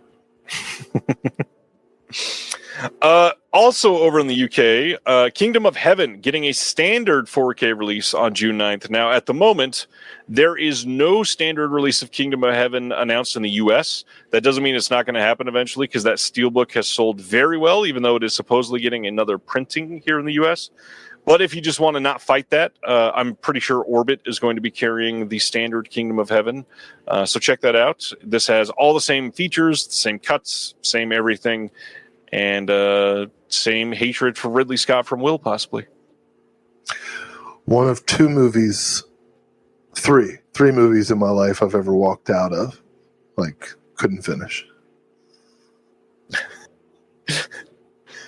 Colton says the first line of the IMDb synopsis for Fatal Beauty is, Rita is a tough narc cop with a wig for every occasion. Okay. Moving right along. The End from 2024 is getting a Blu-ray and DVD release in the UK from Mubi. This is also being released in the US soon. We talked about this recently, so won't spend too much time on it. I hear this is actually really great. Tilda Swinton and one of my favorite discoveries from the last few years, Georgia McKay, is in this, including Michael Shannon as well. Ronnie wants to know what the other two movies you walked out of are, Will. Peter Jackson's King Kong, and when I was 5, I got scared at Last Starfighter. Made my dad take me out. Yeah. Not the answer I expected there at all.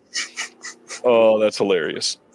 Movie over in the UK is also releasing Bring Them Down. That just has been playing recently. This is coming on May 26th. This is the Barry Keoghan and Christopher Abbott movie. I like Christopher Abbott quite a bit. I want to see this.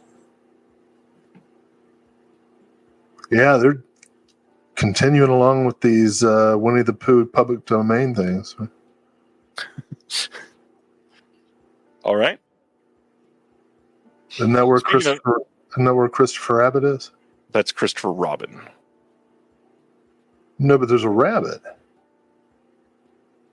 Not named Christopher Rabbit, no. Christopher Robin.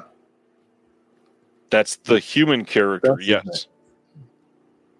I don't know who Christopher Rabbit is. No, you just made it up. His name is Christopher Abbott. I don't know who that is either. He's really great. So this one, Screamboat. It's sitting there. Screamboat releasing on Blu-ray on June 2nd over in the UK from Signature Entertainment. This is going to be a press disc. This one is going to have a featurette with David Howard Thornton, who plays Art the Clown in Terrifier, Will's other favorite film. And yeah, it's all right. And I saw the first two. Did not expect you to have a good response to that. Yeah, I mean, it's fine. Opus has not had an announcement in the U.S. from A24 yet. However, VVS Films in Canada is releasing it on June 6th. This is the Ayo Edebiri film that was just recently released with John Malkovich and Juliette Lewis. I've heard very divisive things about this one, too, but I love Ayo Edebiri, so I definitely want to see this. Mm-hmm. Yeah. Mm-hmm. All right. This was the moment of consternation for a lot of people this week. June 17th, 4K Steelbook of a little unknown film called Jaws from 1975 coming out. This is the 50th anniversary release of this. There will also be a standard release of this for the 50th anniversary. The big thing is this includes a new feature-length documentary called Jaws at 50. And this is probably the best we're going to get this film for now. This is going to be re-released many times. That's what everybody's complaining about is, oh my God, I already have Jaws in a 4K Steelbook. Yeah, they're probably going to make a whole bunch of more 4K Steelbooks. And I had people ask if it was a new transfer. No, they're probably never going to do a new 4K transfer of Jaws. They have no reason to. They just did it recently and it looks incredible. So yeah, this is what we're getting for the 50th anniversary of Jaws. And that's that.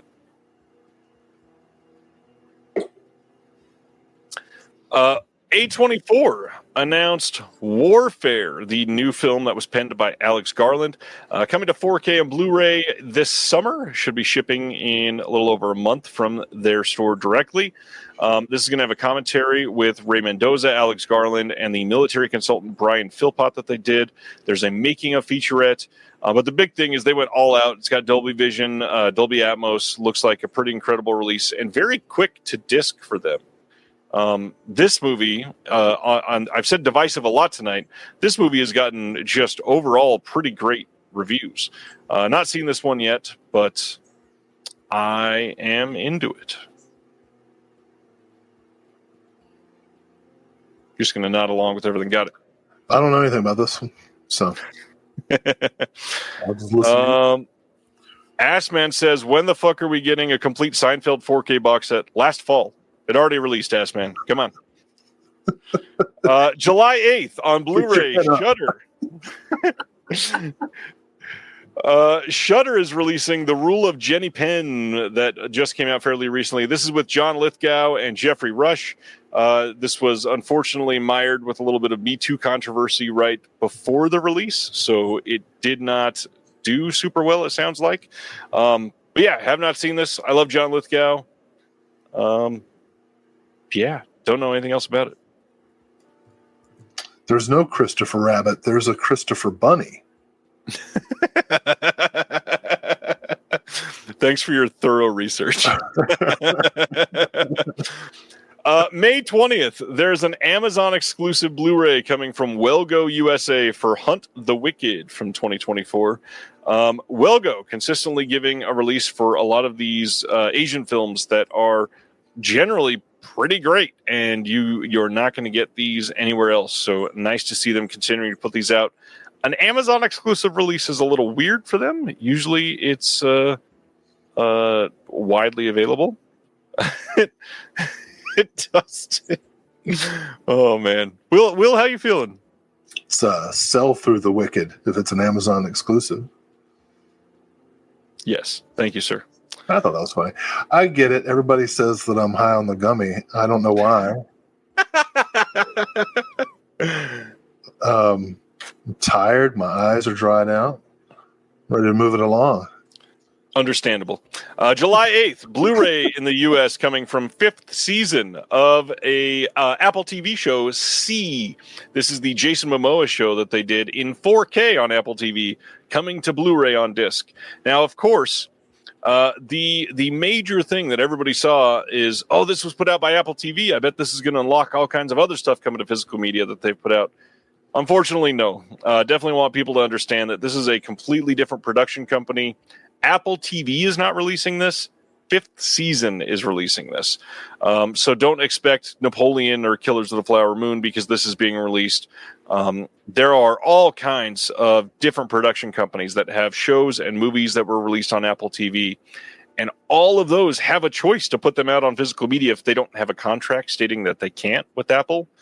And it's up to them to put it out. It's not up to Apple. Apple is not putting out physical media themselves.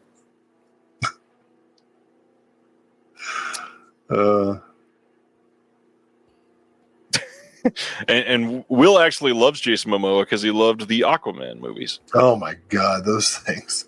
I think Momoa needs to slow it down. The Minecraft, man.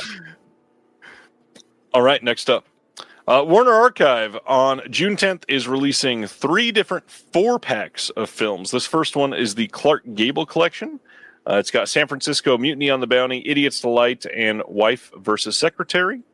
The next one is the Elizabeth Taylor collection. We've got Father of the Bride, Who's Afraid of Virginia Woolf, Reflections in a Golden Eye, and The Last Time I Saw Paris. And finally, the Gary Cooper collection with Friendly Persuasion, Sergeant York, The Hanging Tree, and Love in the Afternoon. These are the exact same discs that were released previously by Warner Archive, just sort of throwing them together to be more inexpensive for you to pick them all up. So a good thing overall.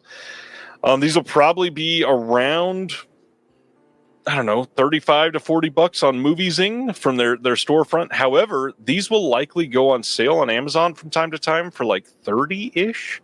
For 4 movies that are really great, and Warner Archive does great work on all these. Each of these have at least one movie that's pretty incredible. So I'm glad they're doing this. I'm a big fan of Wife versus Secretary. I think that movie's hilarious. Yep. All right, so that's Warner Archive. This one I know nothing about. July 29th, Walmart is releasing a Blu-ray steelbook of Viz Media's release of Chainsaw Man Volume 1. This is an anime, and yes, it does have a plastic sleeve that is going to be removable on this one. You can pre-order this now. It is a Walmart exclusive. And again, I know nothing about it. Remember that band Jackal? Yes. They had the singer played the chainsaw in their big hit. Yes. Ashman says, gummies are wonderful. Disconnected channels should get sponsorships from VIA. Oh, man. Thanks, Will. You're doing great. This is a big deal. Sometime in 2025, we are getting a 4K in the U.S. from Disney of the Rocky Horror Picture Show. Now, This is crazy, obviously, because it was a 20th Century Fox title. When Disney bought 20th Century Fox, a lot of people thought that this was never going to happen. For them to announce this is a pretty damn big deal. To celebrate this, they most likely are going to do like a big steelbook thing. This is getting 4K theatrical run, I'm sure. Lots of stuff happening, but the big thing for us that love physical media, this was a 10-month project that included meticulous digital scan and preservation process to get every frame of this correct.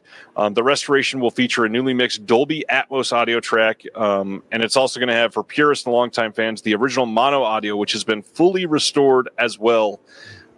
We don't have any other details on it. I'm hoping they do something special. Get some extras in there, get some people that are still alive, get this down before they're not alive anymore. Obviously, huge title. This is going to sell so many releases this year. How do you feel about Rocky Horror, Will? I ask for nothing, and you shall receive it in abundance. Big fan. When I was young, I used to be in the productions, and they always made me be Rocky because I was, a physical specimen at that time. But I should have been Frank, Just I get it. Never happened for me. Adam says, I think they're all alive apart from Meatloaf. Yeah, for now, sadly, especially for some of them, it's getting pretty close. Jeez. I'm seeing how dire I can make this. I really hope people, especially like Tim, is still coherent and everything. I'd love to hear from him.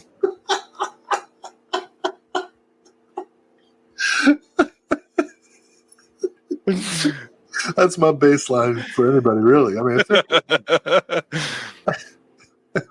Ronnie saw this at a sleepover in the 6th grade, and it blew her mind. So sick of steelbooks, says Bearded Film Guy. Yes, I said that earlier. Yeah, well, they had to butch it up. William Tell from 2024 getting a Blu-ray release in the U.S. on May 27th from Samuel Goldwyn Films. I heard this is actually pretty good. I've not seen this. I didn't watch the trailer or anything yet, but heard this is great. Yeah, all right. And then August 5th from Paramount, we're getting 1923 Season 2, which I had no idea this existed. And the fact that it stars Harrison Ford and Helen Mirren in a Yellowstone spin-off show is crazy to me. I don't get it. Yeah. They must be doing very well. I don't know. I don't know who watches it. They say they're hits, but a lot of people must. All right. Are we ready for some OCN discussion? Because there is quite a lot to talk about tonight. Yeah. First off, I saw a lot of people confused. I know Vinegar Syndrome keeps getting more and more popular, which is crazy. People expecting this to be a sale. This is not a sale. This is a pre-order of the titles releasing during the sale this weekend. And they're slightly discounted compared to what they're going to cost at the end of the month. But Memorial Day weekend, this is 3 weekends from tonight, actually, is when the sale starts. That's when everything that is older than like 6 months will be discounted to 50% off of the MSRP. Not this weekend. You're not going to find sales prices on those. But the big thing is all of these titles are going to be shipping with those sale purchases. And we're going to be talking about all of those tonight. If you pre-order these now, you get free shipping during the Halfway to Black Friday sale.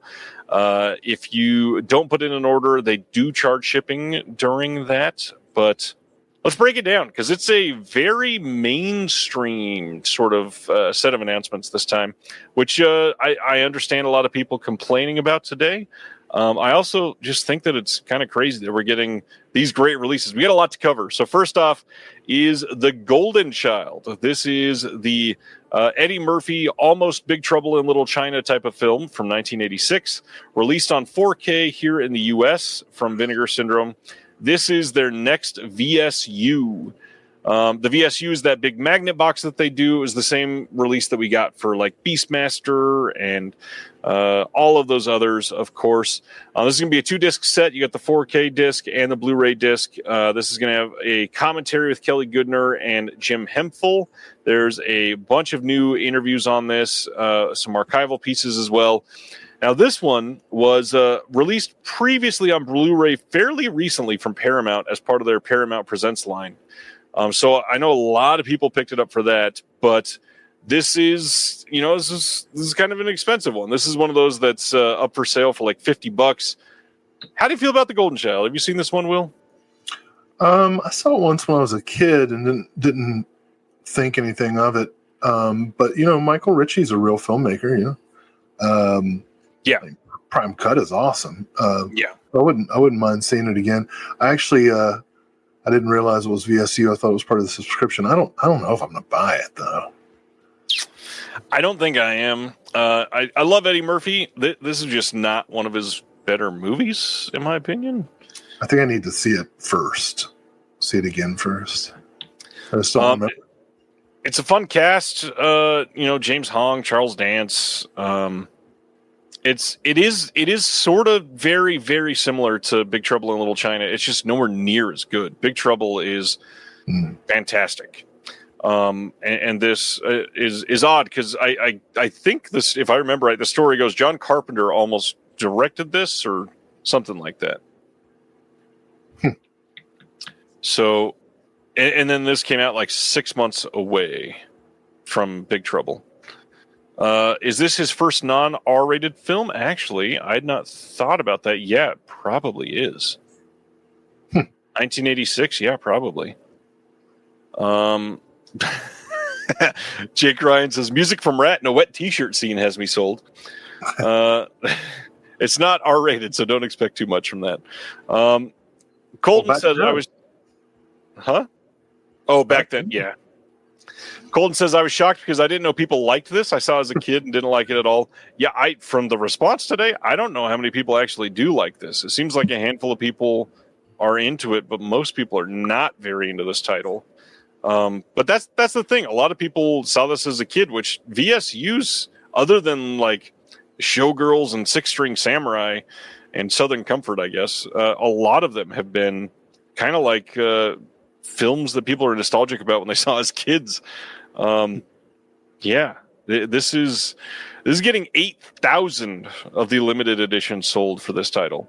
I'm curious to see how this goes. It could sell well for them. It could be a massive flop, but either way, I mean, there's no denying it's kind of wild to see Vinegar Syndrome start with freaking Herschel Gordon Lewis porn.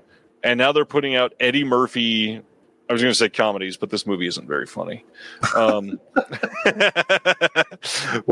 Lewis isn't very porny. That's true. Big Eddie Murphy title. Well, it's not even a big Eddie Murphy title, but Eddie Murphy's not the type of person that people expected. So yeah, this is a very mainstream film compared to what they've done previously. Obviously, stuff like The Keep was a big title, and they've done some other stuff that are very mainstream. But an Eddie Murphy action fantasy comedy is probably not what a lot of people on their bingo cards for Vinegar Syndrome. How do you feel about Eddie Murphy as a whole? I mean, he's funny. Top-notch commentary tonight, sir. No, I mean, how do you feel about Eddie Murphy? I think you got a favorite? Anything you want to share? I think he's achieved a great deal. Cool. Let's go to our next one from somebody else that has achieved a great deal. Billy Friedkin's Jade from 1995 getting a 4K release. Now, this one is, again, a pretty big deal because not only is it Friedkin, But they are getting a lot on this. We've got newly scanned and restored in 4K from the OCN, both the 95-minute theatrical cut and the 107-minute director's cut.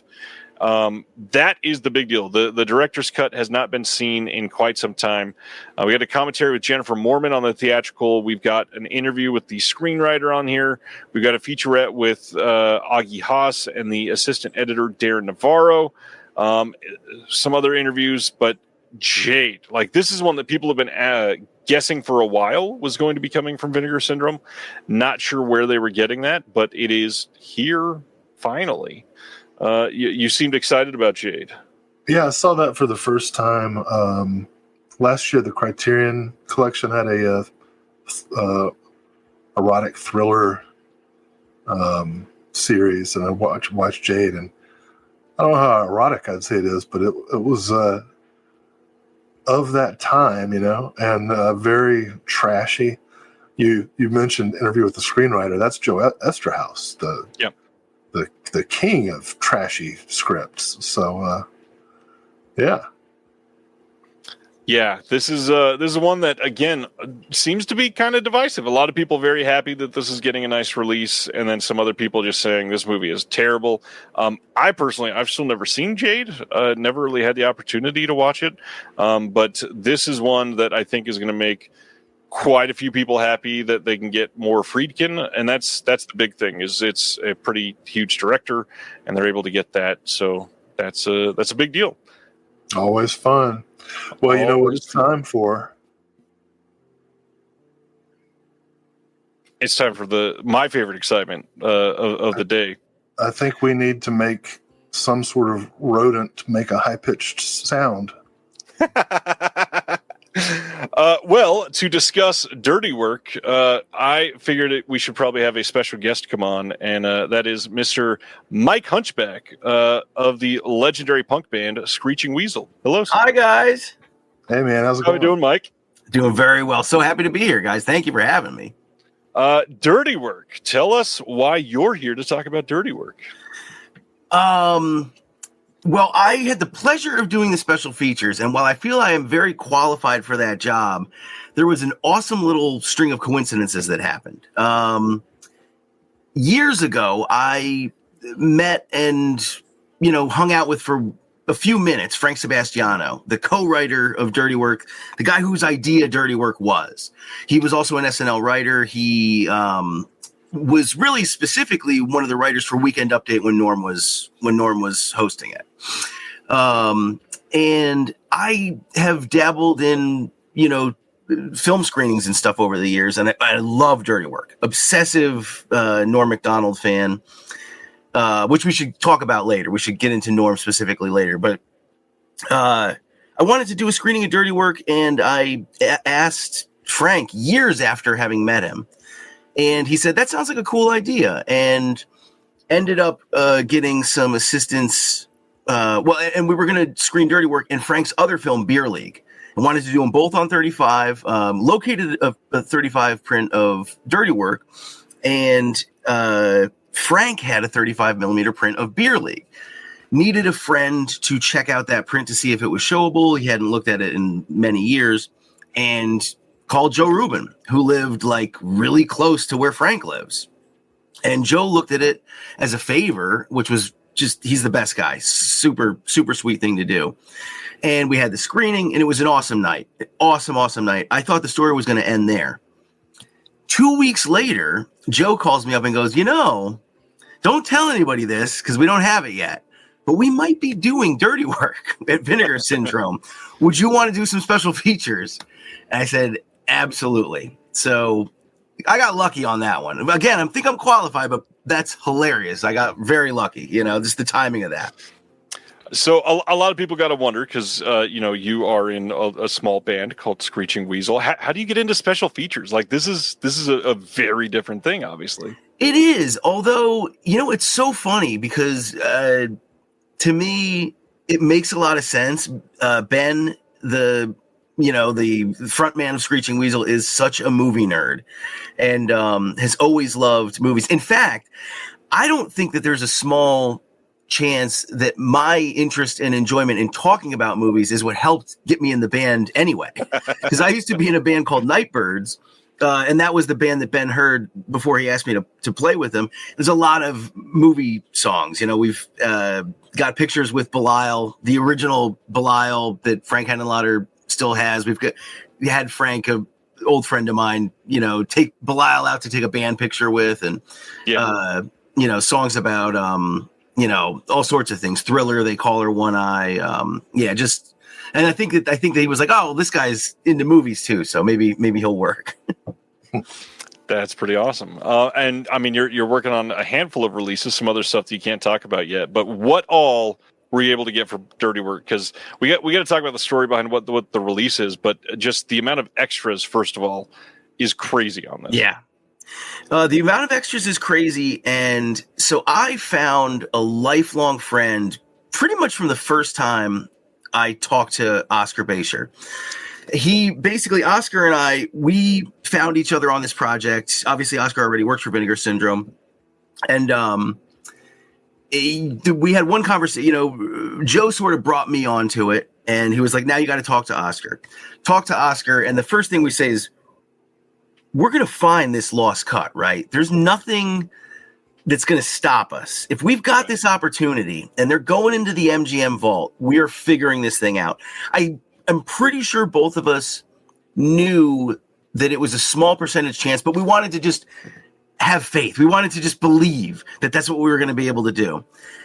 And I cannot believe it, but it's a long string of circumstances that we can get into if you want, but we did it. The thing that if you're a Dirty Work fan and a Norm fan, you love the movie, but you're watching a movie that is the only version that you have, knowing that there was this other thing that's the real movie. And we actually did it. Oscar, Joe, Vinegar Syndrome, and and especially Frank Sebastiano, as far as the Dirty Work team, they did it. They absolutely did it. Yeah, we have it. It's on the disc. Vinegar Syndrome released a video today with Oscar and Curtis and Joe Sebastiano talking about all of taking time-coded notes from dailies and being able to splice in things. Literally, Vinegar Syndrome taking the time and resources to build a film that did not exist. We got a comment just now that's saying IMDb doesn't even have that extended cut as being listed as real because it wasn't. It wasn't.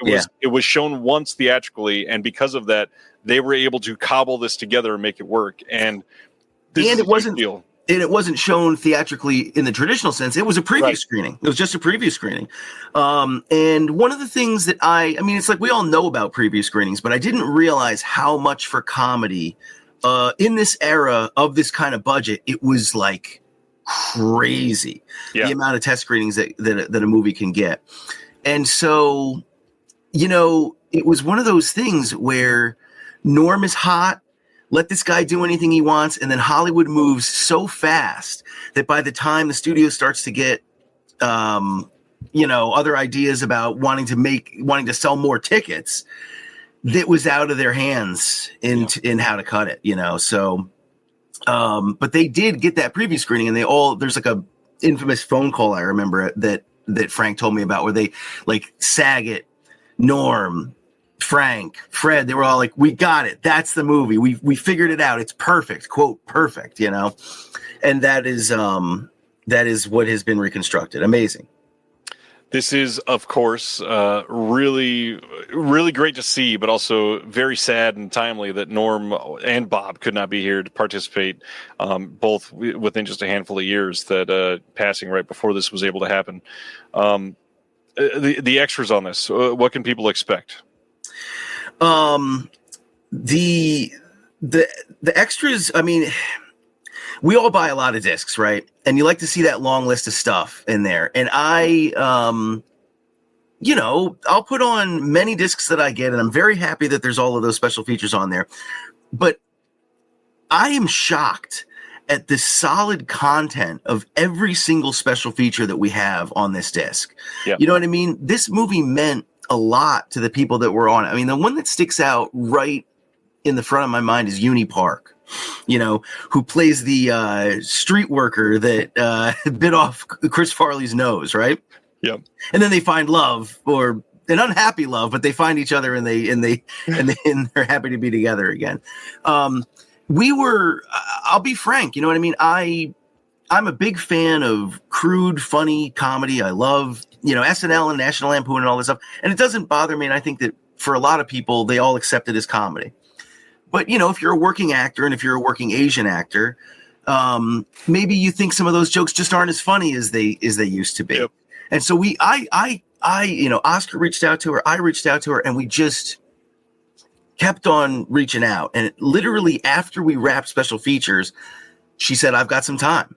I would talk. And I thought she didn't want to talk because it was like, I don't know if I want to associate myself. I'm still trying to work a lot, and that's in bad taste now or something like that. Yeah. But talking to her, I mean, I literally had a tear in my eye because she was like, this was so much fun to work on. Yeah, it was crass and crude, but we were cracking up and everybody was so just loved being around each other. She describes it as like, this is like kids going into a backyard and getting crazy and making a movie, like that kind of energy. So a joyful juvenile energy and not a nasty, mean or sort of hateful energy to it, Yeah. And so there's, everybody, the assistant editor, Kevin Farley's stories that we got. Fred Wolf, Frank Sebastiano, it's the content. You will not be able to flip through the special features. You're going to put one on and you're going to have to see the end of it because you're going to be enraptured. That's a high bar, Two commentaries, one of which is moderated by you on the theatrical cuts. And then we've got the big thing, a 63-minute newly produced making of documentary with a whole bunch of interviews called Note to Self Doing Dirty Work. This is, we've already got somebody saying it in the chat that this is maybe the most loaded disc of the year so far. And for newly produced special features, this was the announcement of the week, the month by far for me. I adore this movie. I've always loved Norman Bob. And to be able to see this come together is so incredible for a movie like this. Yeah, no, it really is, man. It's funny that I worked on it because I'm like the number one fan for this. You know what I mean? If this was, I was hearing about this today, I would just be through the roof. And I can't believe I got the opportunity to actually help with the thing, Yeah. Yeah. Well, Screeching Weasel, why don't you tell people what you do for Screeching Weasel and what's coming up? I play guitar. Actually, if you're in the San Francisco area, we'll be playing tomorrow night. And what, check out the band's website and the socials because we haven't played. I'm bad at math, but it might have been, because of COVID and stuff, it was ended up being 6 years, Yeah. And so we just played some shows last month and it feels super good to be back. We've got an awesome new lead guitar player, Ginger, who does a lot of stuff with the Queers, plays with them a lot. He's playing with the Dwarves. He's one of those guys everybody wants this guy. He's super good. We've got shows coming up almost every month, for throughout the summer. Yeah. So I'm excited. I'm so honored that you were able to come on here and talk about Dirty Work. This is one of my favorite movies ever. I've loved this stuff for God. I don't even remember the first time I watched it now, but it's. Do you have a long history with it? Was that a movie that you've loved from the beginning? It is. To me, I also I don't know the format too much. I don't want to go on too long. So no, you're fine. People want to hear from you. I got to tell you, man. To me, Norm is. I love stand-up comedy. I love it as a very specific art form. I think of somebody like Richard Pryor, obviously Carlin, I think of Lenny Bruce. I think of these guys that really took it into an arena where you're doing something different. It's not just spoken word. It's not just comedy. It's stand-up, And I think that Norm is one of our great recent examples of somebody that is singular in that world.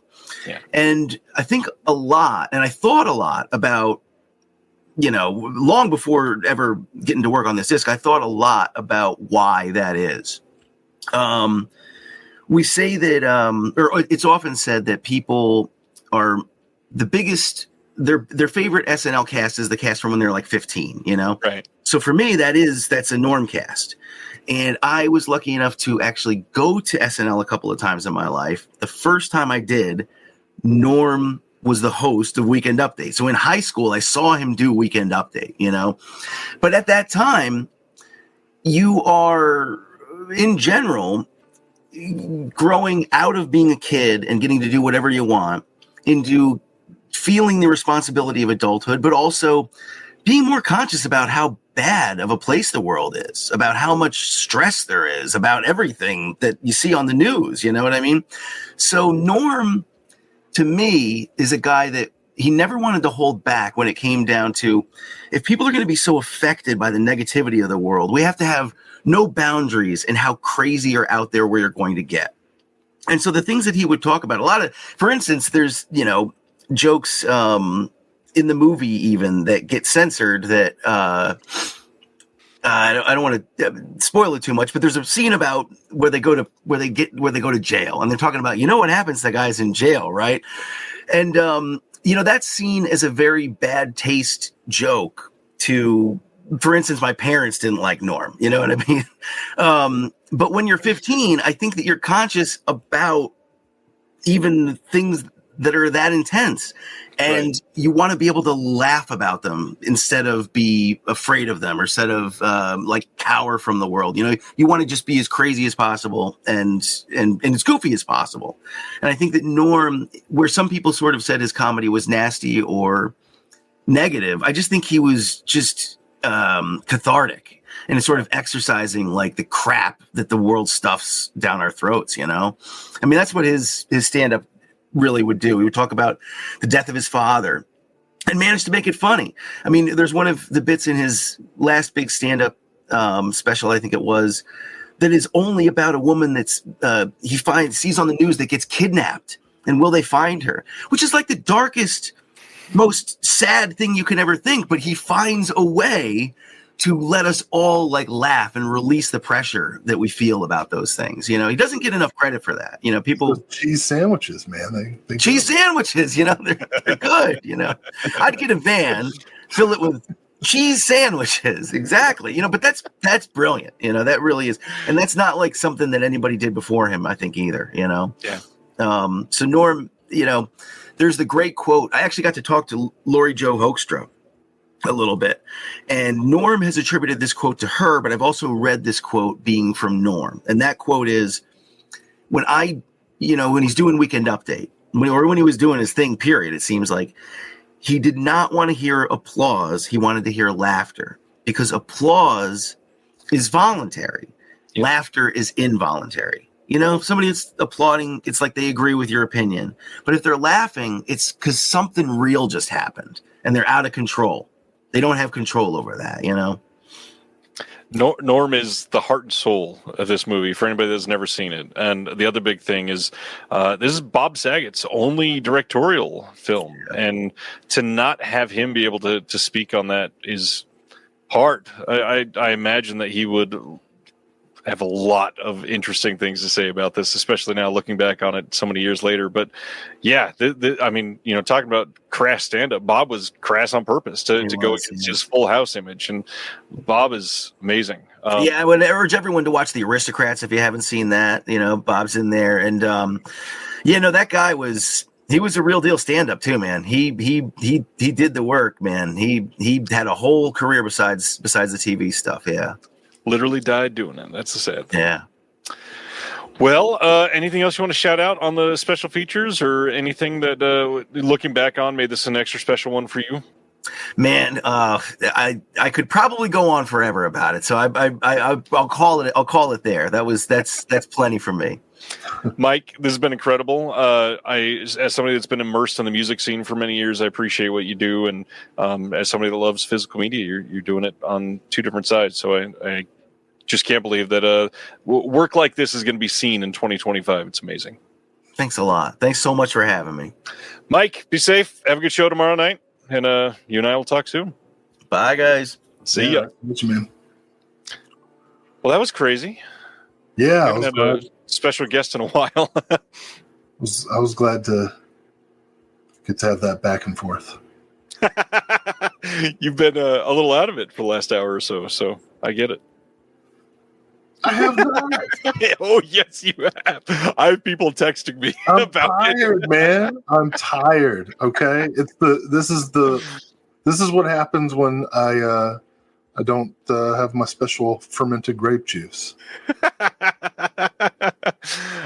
So Dirty Work.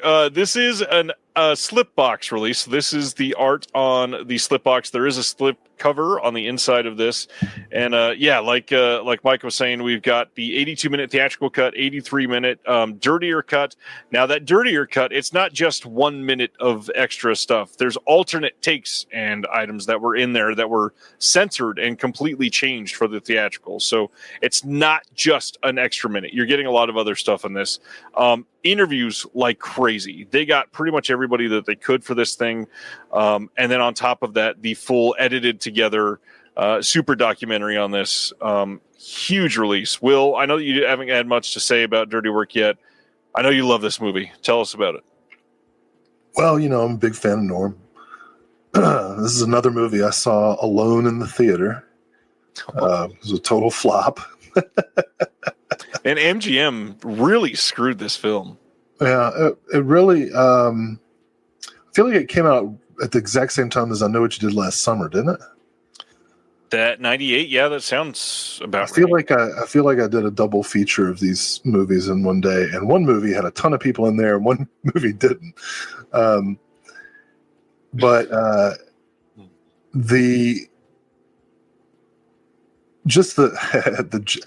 don't know how many people have watched Norm's sitcom, which was alternately called The Norm Show and then just Norm. Yeah. Which ran for 3 seasons on ABC. It's quite good. Laurie Metcalf. It's really well written, really funny, and the movie kind of has that combination of, this is like a 90s SNL star Sandler-esque type of dumb plot thing with the Norm like zingers, dry zingers, and it's just so great and bizarre. I will say I don't think I've ever cared enough to talk about a slipcover, but I'm a little disappointed, more than a little disappointed in the slipcover. Why is it not a hand holding a fish? That's the central image of the movie. Hold on. Let me pull it up in another tab. This again, that's the slip box. The slip cover on the inside is completely different. But it's not a hand holding a fish. Or is it? If it is, then I'm fine. Oh, it is. Okay. Well, that should be. I would prefer. The joke would work so much better if the hairy guy was on the inside. Yeah, I completely agree. This is the slipcover on the inside. They messed it up. But anyway, yeah, that should be the image. But yeah, this is amazing.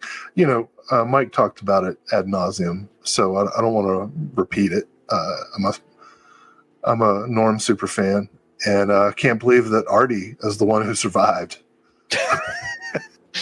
Yeah, that's kind of the only glaring omission from this. Is, Artie's been sort of MIA for a while, so he is not in any of the bonus features for this. It's too bad because it'd be nice to hear from him. No. Yeah, love this movie. I shocked that we're getting this as part of the Vinegar Syndrome subscription. It doesn't feel like a Vinegar Syndrome type film, but at the same time, like, well, the process behind what they just did is literally the Vinegar Syndrome process. That's the work that they do. I love that. Yeah, this is anybody who likes Vinegar Syndrome stuff probably also likes Norm. So I agree there. Next up, Cinematograph. Their next release is Swimming in Cambodia, coming on Blu-ray. This is from 1987. You can pre-order this now. Spalding Gray spent 8 weeks in Asia on Roland Joffe's The Killing Fields, and then made this to tell a story. This is directed by Jonathan Demme. We had a new commentary by Scout Tafoya. You know that name.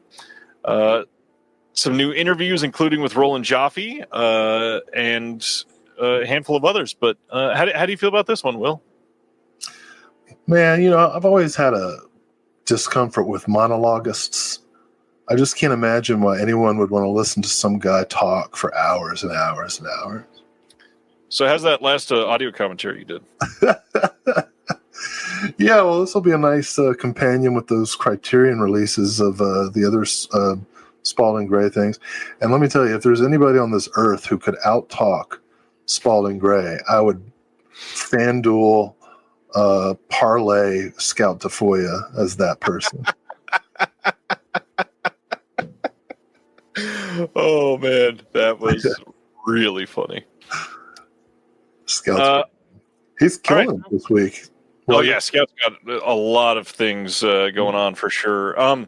Then, of course, since it's the Flash pre-order, there are 2 titles coming from Vinegar Syndrome that we don't know yet. These are mystery titles. They will be revealed over the Memorial Day weekend, and you can buy them then and know what they are. Of course, they'll be like a couple dollars more, or you can pre-order them now without knowing if you're just like happy with investing in the VS ecosystem. But yeah, if you are curious, they have multiple different like bundle options to choose from right now. But some hints. So we've got, this says, we've got a set of terrifying treats that'll be perfect additions to your library with the World 4K UHD debuts of 2 horror gems. One, a brooding and atmospheric masterpiece from the 70s, and the other, a grim and gruesome early 90s classic by an auteur of the macabre. VS has newly and exclusively restored both for their stunning UHD debuts. Now, the fact that they say UHD debuts, that means they've probably been out on DVD, Blu-ray before, so they're probably not new to disc or anything like that, but these sound like they're going to be bigger titles than we usually get in the mystery titles, although they've kind of stepped that up in the recent years anyways. I think Existenz was one of the mystery titles. So, yeah, any thoughts on what those could be, Mr. William? Masterpiece from the 70s that's brooding and atmospheric, and then grim and gruesome early 90s by an auteur of the macabre. Well, I don't know. I never guessed those. All right. I mean, I don't have... people, I don't know. Do we agree on who's an auteur of the macabre? It's a good question. Who wrote the copy? Was this one Joe Rubin? Does he have a completely different thought? Yeah, I mean, Yeah. really? Anyway. Those are the mystery titles. Do you have any guesses? Well, I guess you probably know, don't you? No. These are the mystery titles. There are more things being announced. There's another cinematograph coming. There's a VSA trilogy coming. There is a VSL coming. And there's a DeGausser title coming as well. There's a whole lot being announced at the end of this month. Yeah. Good luck. Here we go. Of course, that night when it goes live, I will be here streaming with Celeste de la Cabra and Jeremy Long once again. Memorial Day weekend, Thursday night, reconnect. Wow. Okay. Right. Time for partner labels. Yep. What's up, Pulp? Woke up a little late this morning. We got a lot of people from over in Europe right now joining up. Cool. So next up, these first 3, I think, are all from Film Movement. This first one is A Life in Dirty Movies from 2013. This is the slipcover art on this one. This is a love story about legendary sexploitation director Joe Sarno. Film Movement has done a lot of Joe Sarno stuff before. I'm kind of hopeful now that they're doing this. Maybe they're going to re-release some of those out-of-print Sarno stuff that they've done in the past. This has a new audio commentary with Victor Erickson and Richard Gramfers. There's some extra segments and interviews that they've got on here. But this is just one of the more compelling releases for me this month, at least. To hear discussion on Sarno, definitely one that I feel like could, be super educational. I ordered 3 of the partner labels today, and this was one of them.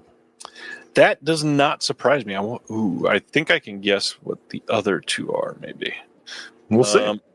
Next one, Red Island from 2023. This is another Film Movement title. Here is the slipcover for this one. Has anybody seen this one? This one sounded interesting to me, at least.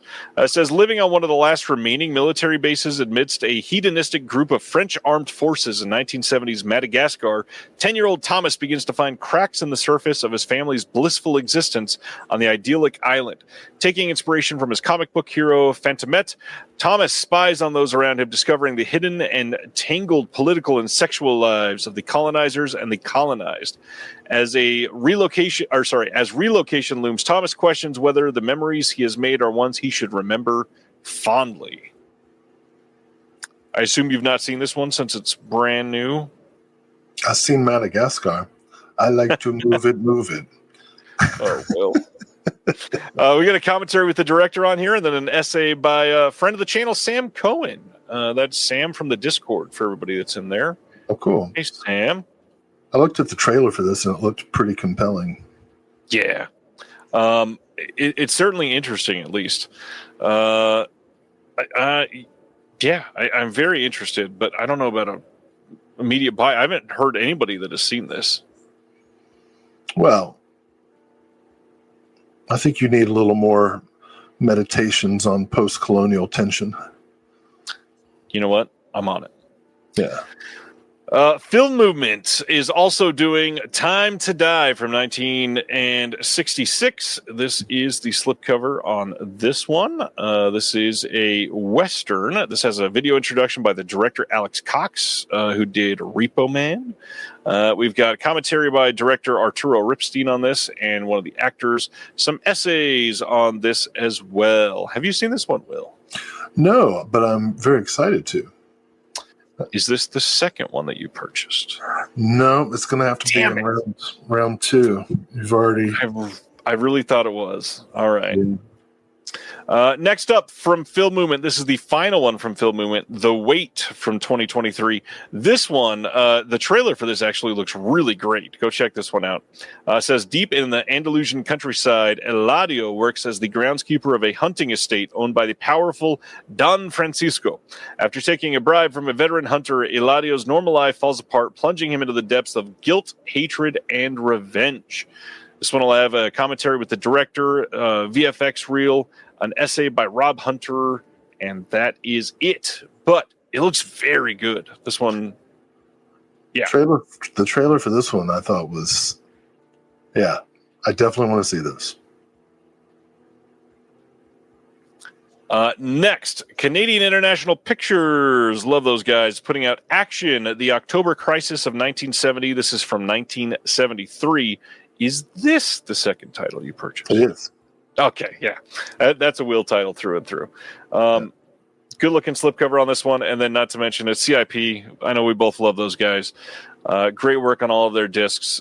This one is scanned and restored in 2K from the 16 millimeter interpositive by the National Film Board of Canada. We've got commentaries, included one assembled from archival interviews with the director Robin Spry. There's another one with Justine Smith. There are some new interviews on here as well, alternate French language audio track, 58-minute portrait of society in crisis from 1973 ride documentary, and it looks great. We got a booklet on this one as well. The Cali kid shouting you out, Will, says the super chat's almost only for the living legend, Will Dodson, nice. And he donated $5. Thanks, Cali. Oh, thanks. What am I supposed to do? Wave. Oh, right. Now take off your... Wait, never mind. Hold on. I did not mean to click. I did not mean to. This is some really important history to know, especially right now. Not just because of us, but what's happening in Canada right now. You know, literally this week. Well, yeah, the election's one thing, but and you know, it's not just the prime minister. The entire parliament got shaken up pretty seriously, and I don't know how many people follow like the news in Quebec, but linguistic strife going on now. I mean, it's pretty intense. Some people talk about, you know, having an official language. I think it's a bad idea. And the more you learn about Quebec, I think you'll know why I feel that way. But this is a pretty shocking bit of history. So I'm really excited to see the documentary and kind of fill in the gaps of what I have learned about it. CIP has done a few of these now, and it's always incredible. They do great stuff on these discs. Canadian terrorists, you know? Next title is from Connie, and that is Batang West Side from 2001. This is a film that is 5 hours long. This one is something that looks incredible. All of the reviews on Letterboxd for this are amazing. I feel like I shouldn't say this. Is this the third one you bought? Because I almost feel like it would be. You're just going to ask everyone? No, I've skipped 2 others that I knew it wasn't. So it's not this one. Okay. This is definitely a round 2. I mean, I always get everything that Connie puts out. So it's got to be the music doc that you bought then. All right. So this one sounds just absolutely amazing. Shot on 16 millimeter under duress at the freezing turn of the millennium by a young, fearless Lav Diaz in the Philippines. Philippines, and Kirei happens to be in the Philippines watching us live right now on vacation. Cool. This is a great looking release. We've got multiple interviews coming on this and a booklet with some archival writing. Connie, doing great stuff. Look this film up on Letterboxd. Read some of the reviews. I am impressed with this one, and I feel like I need to see this. Next up, Blood Quantum from Shudder. This is from 2019. It says the dead are coming back to life outside, but in the isolated Mi'kmaq reserve of the Red Crow, the indigenous inhabitants are immune to the zombie plague. Trailer, the tribal sheriff must protect his son's pregnant girlfriend, apocalyptic refugees, and reserve riffraff from the hordes of walking white corpses. Now that I'm remembering, I know you wanted Blood Quantum. You bought this one. I already have it. Shudder released it several years ago. Oh, they did?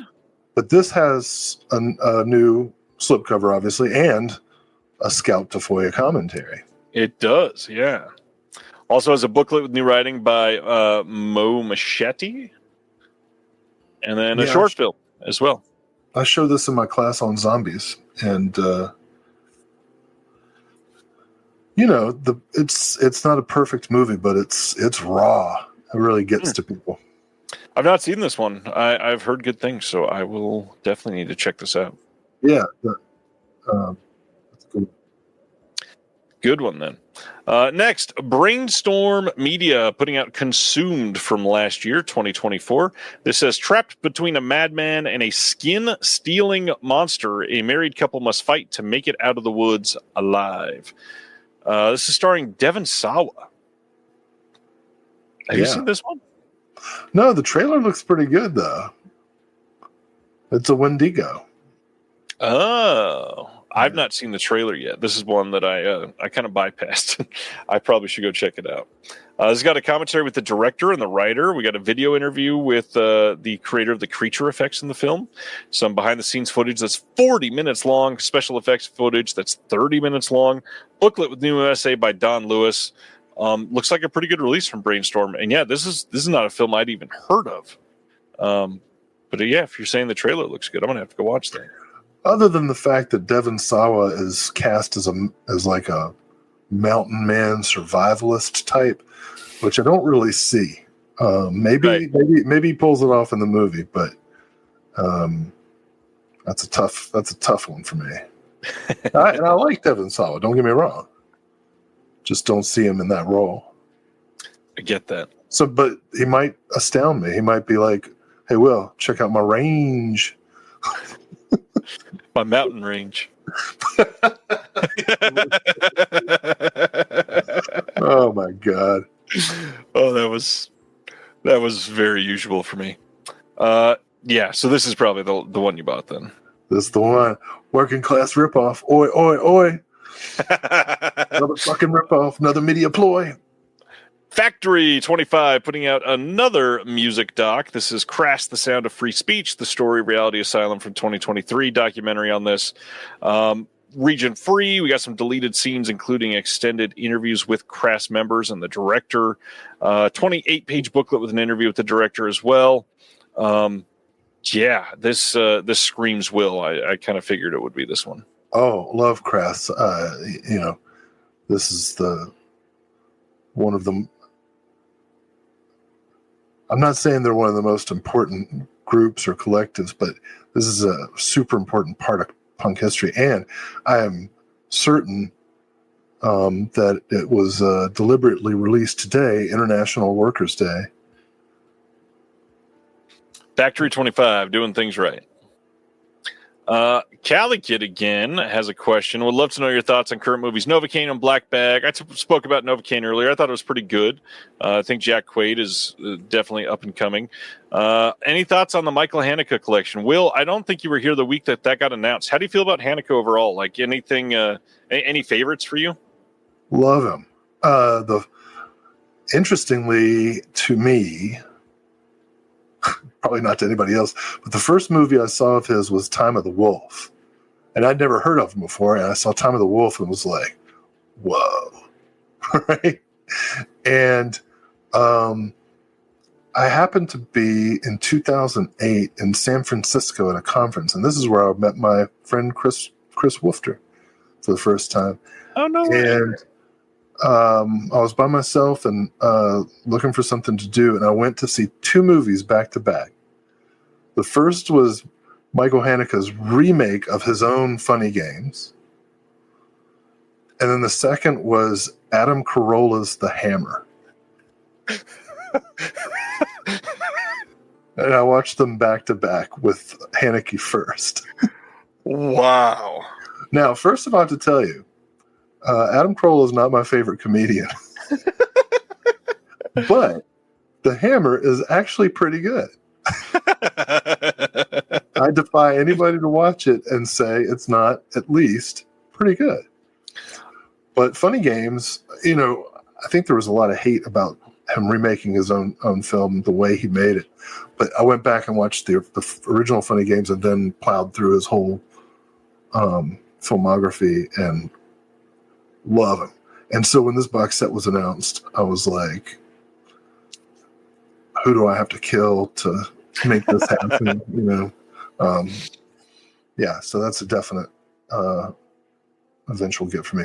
But Crass, so excited. The other question on there was about Black Bag. What movie is that? Black Bag. That is the Soderbergh spy thriller that just came out. Okay. I've not seen it yet. I know you've not seen it yet, but thanks to Ronnie. Ronnie says it is streaming on Peacock as of tomorrow, so I will finally be able to see it. I've been dying to see it. It looked really great. But again, shout out Soderbergh. Already released 2 films this year, and it's May 1st. I've only watched on Peacock that St. Denis Medical show. It's sweet. So now I'll watch Black Bag. There's not much stuff on that one, I don't think. Peacock. Yeah, I don't use it that often either, I guess.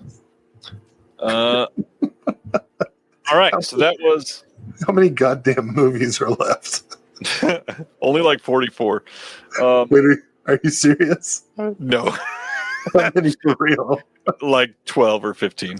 I'm so tired, man. I'm gonna try to make this this next one really funny. It's oh, that was awful timing. Big World Pictures putting out a double feature of Monopoly of Violence and German Youth. Yes, let's hear your routine for this one, Will. I saw the title. I thought that'd be a funny thing to say. It was very funny. I'm interested in these. These are newer movies that I'm not familiar with. And, 2015, 2020, Big World Pictures has done a lot of really good stuff. That's very heady. Big World is another one where I get pretty much everything they put out, so I trust their taste. They seem to be speaking to your flavors quite well. What, Canadian terrorists and German terrorists? German youth.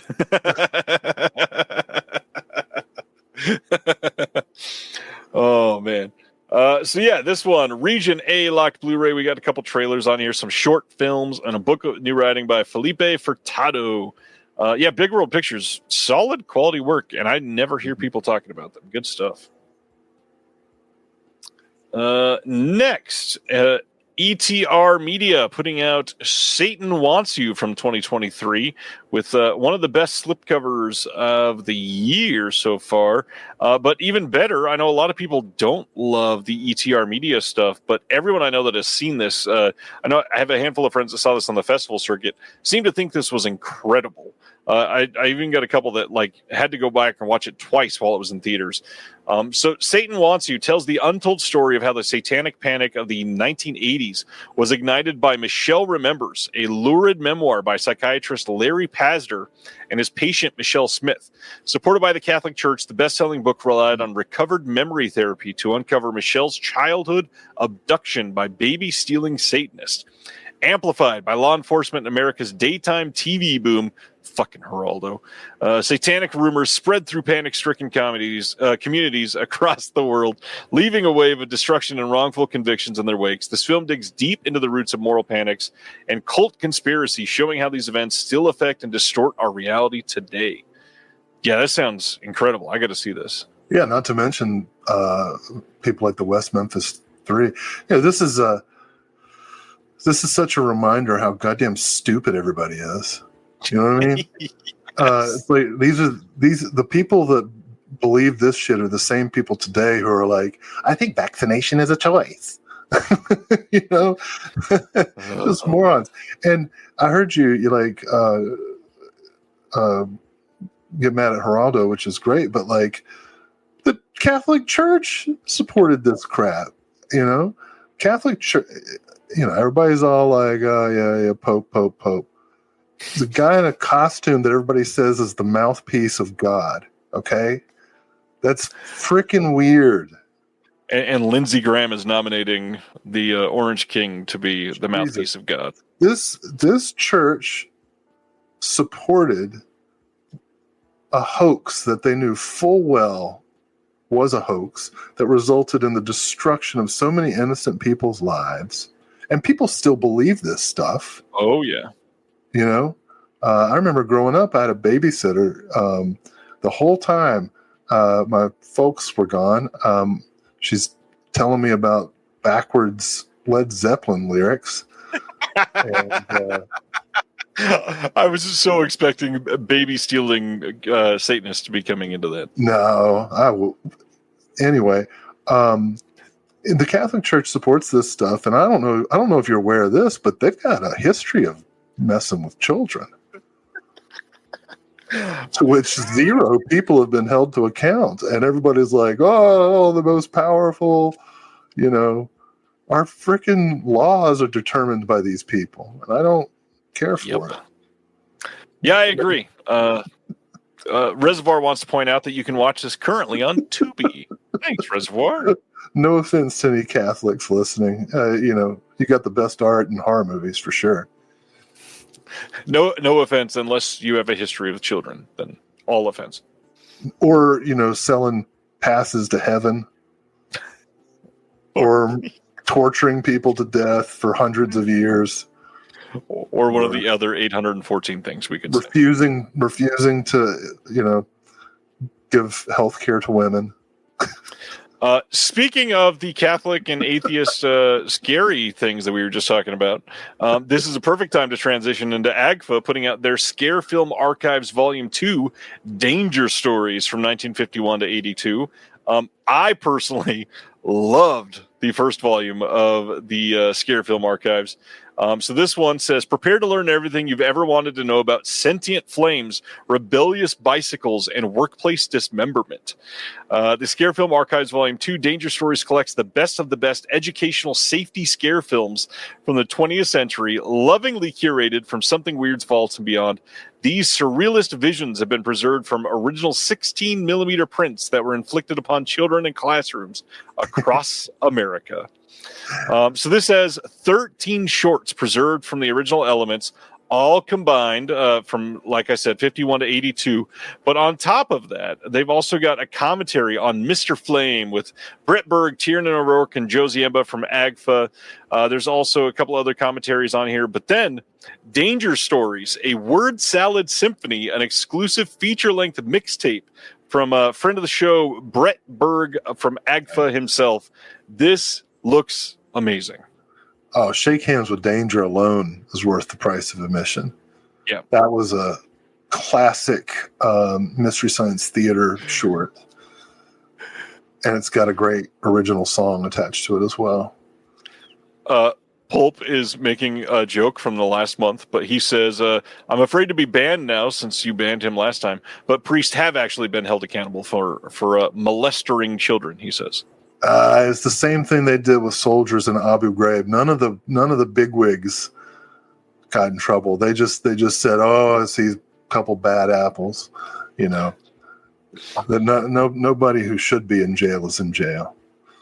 I would agree, but it is true. Some people have been held responsible, just not the right ones. And I'll say this: I don't know what facts have to do with anything.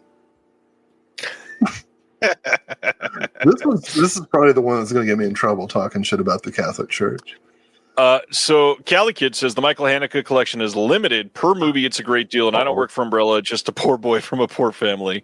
Well, yes, it is limited. Although they do say that there's going to be like a smaller edition going to some other retail stores. So I hope that keeps all of the discs at least. I'm still impressed that they expanded the set and didn't charge more. That's a really classy move from them. All right, Scare Film Archives Volume 2 from AGFA. Next, Sleeping Beauty from 2011, getting a release from IFC Films. This one is presented by Jane Campion. Julia Lee is the director on this, and Emily Browning is the star. We got a new commentary from the one and only Alexandra Heller-Nicholas, booklet with new writing by Esther Rosenfield, and this one supposedly pretty decent. Yeah, I've not been able to check this one out. Yeah, it's a good. I like it. Good. And 2011, so fairly recent. Bleeding Skull doing their next release. This is from 1987. It's a Blu-ray of The Soul Tangler. This had a DVD release before, and this was preserved from the 1-inch tape master because the 16-millimeter film elements were all lost. There's a commentary on here with the director, Pat Bischow. Director's cut, 62 minutes long. Quite a bit shorter than the regular cut on this one. We got some other extras, some music videos, a bonus movie. It's a Haunted Happening from 2002, which is 74 minutes long. It's a previously unreleased film from the same director. And that also includes a commentary. Bleeding Skull, doing some killer releases, I feel like, in the last year. Awesome trailer up for that. That one made me very intrigued. Yes, indeed.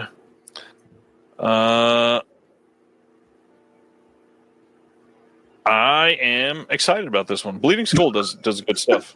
I was responding to somebody. I liked your build up to that. Oh, this is this is kind of what I tell myself every day when I wake up. Saturn's Core releasing 2005's You Are Alone. Here is the slipcover on this one. You Are Alone presents a haunting exploration into just how far a man and woman will go to escape loneliness, if only for an hour.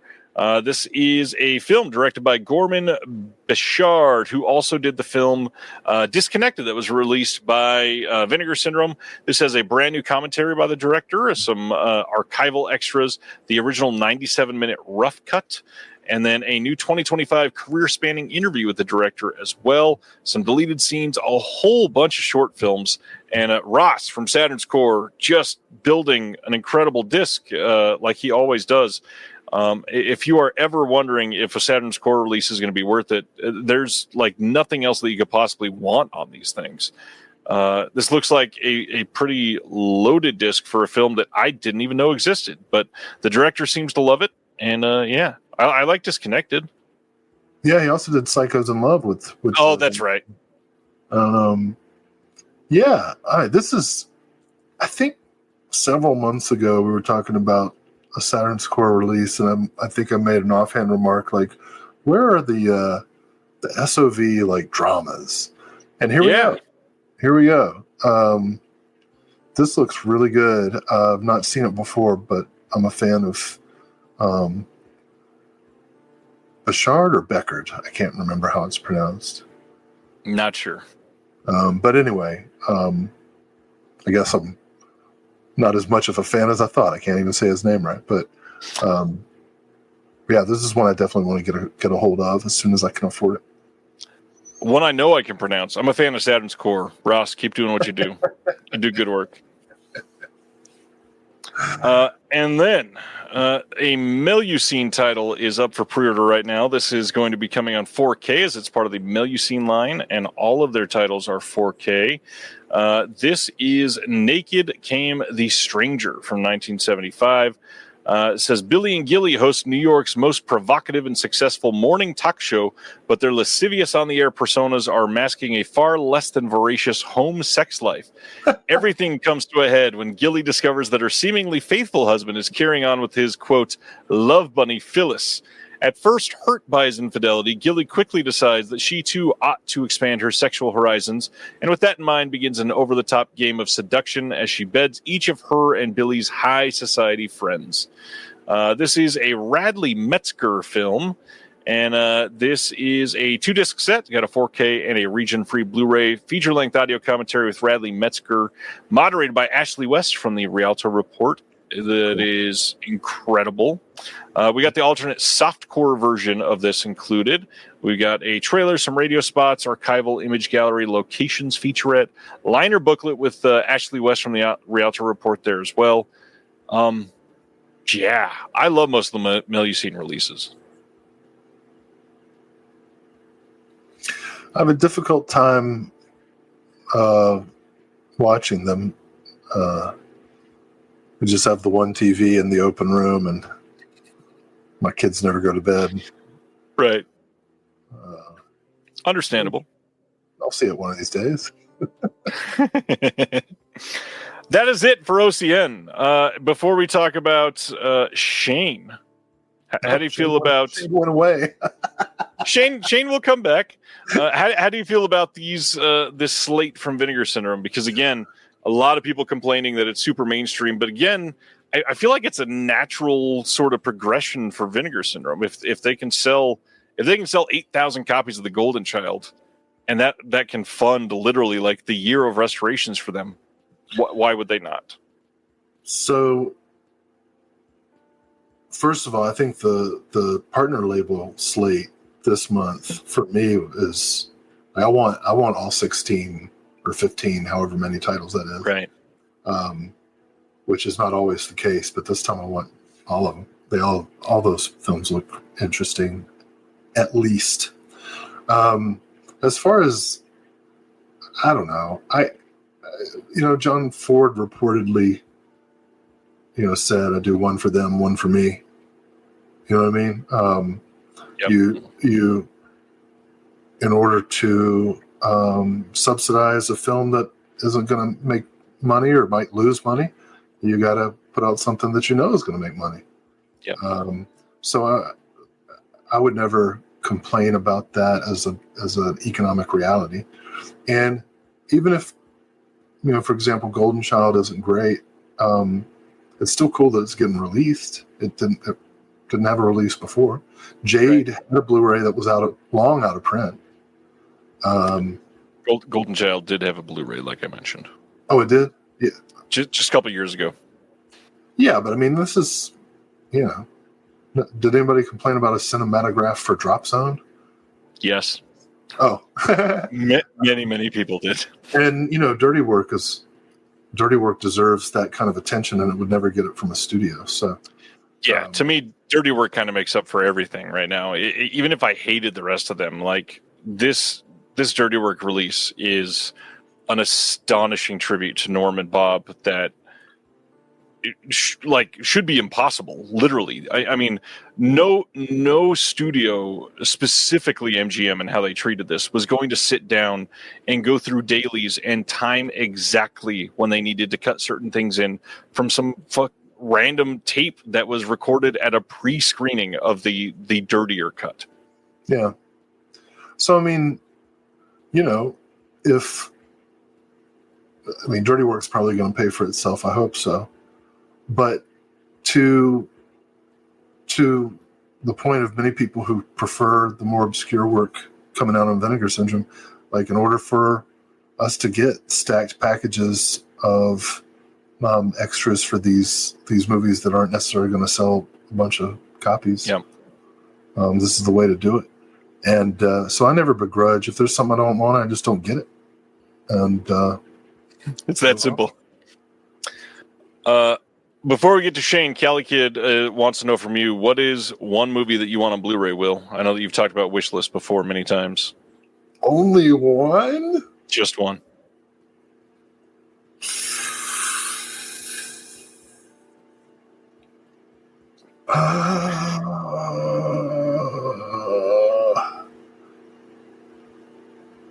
I would start with one, just one. That's so hard. Blu-ray or can I pick a 4K and a Blu-ray? Sure. I want a 4K forthwith of Tears of the Black Tiger. Okay. And I want a Blu-ray real restoration, good edition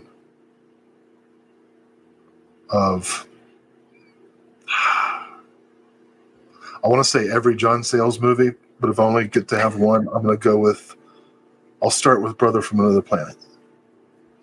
Okay. Solid pick. What about you? Let's discuss, oh gosh. I was trying to get out of that. Let's see.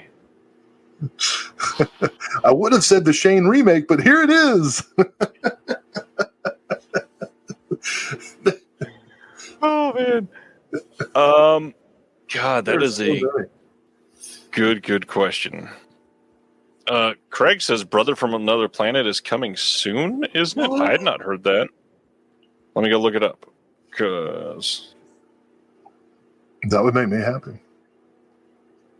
Brother from... And of course, if Vinegar Syndrome wants to really make me happy, Merchants of Death, the Trauma License film. I say it every week, every time I'm on. What would Ryan want to bring from DVD to Blu-ray more than anything else?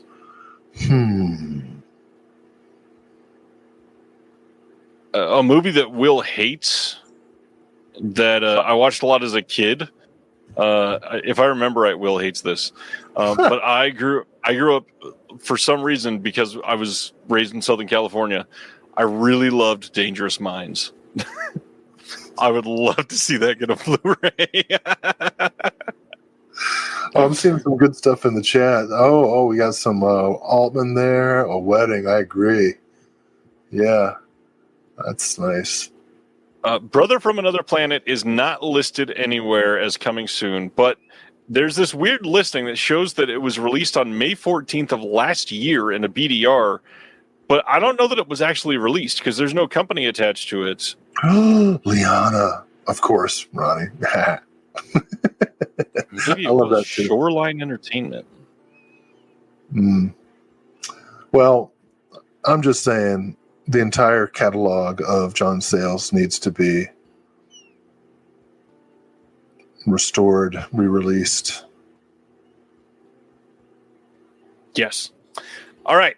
Back to the show. July 15th, 4K and Blu-ray release in the U.S. from Kino of Shane from 1953. This has new audio commentary by Alan K. Rode. And he is writing a forthcoming monograph called Shane, a Real West series book from the University of New Mexico Press. So yeah, perfect pick to discuss this. George Stevens directed, Alan Ladd, Jean Arthur starring Shane. Oh, look at that. Ryan Howard about to pop in and watch Inflatable Sex Dolls of the Wasteland. Nice. Wait, it's out?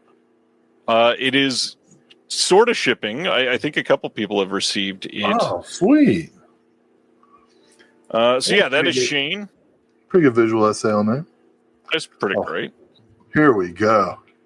Flicker Alley releasing on June 10th, a Blu-ray here in the U.S. of Champagne and Caviar, four of the comedies from 1931 and 1932 that are, let's see, the titles here: The Private Secretary, The Upright Sinner, The Trunks of Mr. O.F., and I by Day, You by Night. Say it in German. Oh, gosh. Okay. Die Privatsekretärin. What the Der hell? Brave Sünder. Die Privatsekretärin. Die Koffer des Herrn OF. It's not OF, probably. I don't have you to do this. I'm sorry. Yeah, we got commentaries on all of these from. Ich bin Tag und du bin Nacht. Let's say it like that. Yeah, I couldn't do that. Commentaries, featurettes. We got a souvenir booklet with an essay by Lucas Forster, reversible cover art. Lots of stuff there. This seems right up your alley. I know our friend Gage is very happy about this. Yeah, and isn't that a beautiful cover? It's so perfect. It is pretty good, yeah. Yeah. This is. I saw this announcement when you posted it earlier today, and what's the word? I was elated. What a nice surprise. Flicker Alley does some incredible work for Film Archive, and they don't get enough attention. I love the stuff that they do. Then Mercury Studios on June 6th is releasing a Blu-ray of Ann Wilson and Trip Sitter live in concert from 2024. Ann Wilson, of course, the front woman of Heart. Supposedly, this is a really good concert. Covers a couple big songs on this as well. So you got like her version of Immigrant Song on here, but of course plays Crazy on You, Barracuda, some of the big ones. Yeah. Ooh, Barracuda. Yeah. I think. I wish it was in 4K. Yeah, that'd be fun. I don't. Well, since Will is so tired, that is I'm the last happy announcement. this is out. I'm happy. Me too. I'm happy someone was like, you know what would sell? Ann Wilson's solo concert in 2024. And let's put this font on the front of it. It will. Yeah, it looks like on Wilson. As we always do, in case you forgot, coming out next week, we got the Lilo and Stitch 4K from Disney, What Lies Beneath 4K from Scream Factory, Umbrellas of Cherbourg 4K, and In the Heat of the Night 4K, both from Criterion. Falling in Love should be shipping soon from Fun City Editions. The Seed of the Sacred Fig getting its Blu-ray release next week. I Like Killing Flies from Oscilloscope. Gladiator 1 and 2 4K combo pack you can pick up. Girl Hell 99 is a massacre video thing if you want it. Same with Burp and Mascarnazza. Tom Tyler's silent film collection from friends of the channel Under Crake Productions. The Empire from Kino, but that is it. Next week is a pretty slow week for these releases. Tom Tyler and the Criterions for sure. Yeah, I'm gonna need to pick up, especially Umbrellas in the next sale. Good stuff here. Will, my friend, you made it. You've gone a little over 3 hours. How do you feel? Fine. Tired. It's different. Yeah. Look, I know you're used to me being like a giant Arthur, like the Dudley Moore, like with my fermented grape juice. It's just different. When I don't have that, when I'm drinking ginger tea, I'm just like fighting to keep my eyes open, you know? I get it. Me too, usually at this time, except for on Thursday nights. I could stay up to like 4 o'clock on Thursday nights. I don't get it. It was really cool to have Mike Hunchback from Screeching Weasel on. That was kind of neat. Yeah, that was a big deal. I might be trying to do some more stuff with Mike in the future.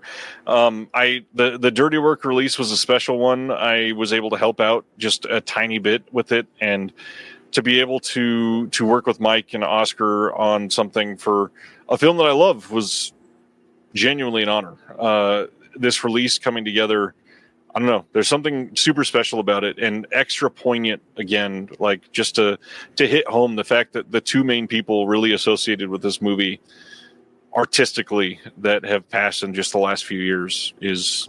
Don't forget Farley. I know. This is like his last movie, wasn't it? Yeah. I think it came out right after Farley died. It had to have, yeah.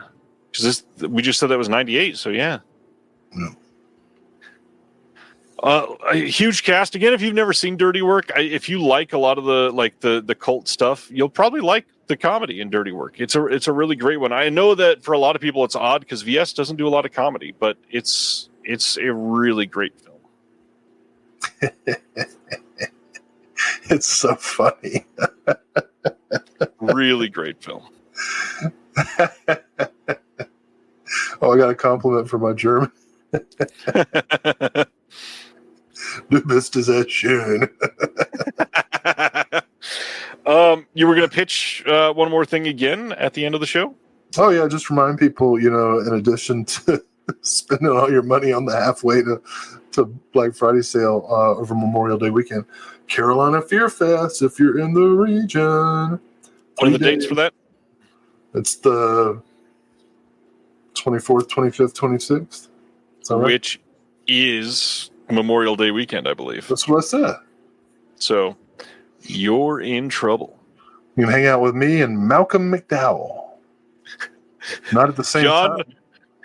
Rock Judson, Will Dodson, and Malcolm McDowell. Right. It's just like an Easy Rider situation. Oh, it's perfect. Some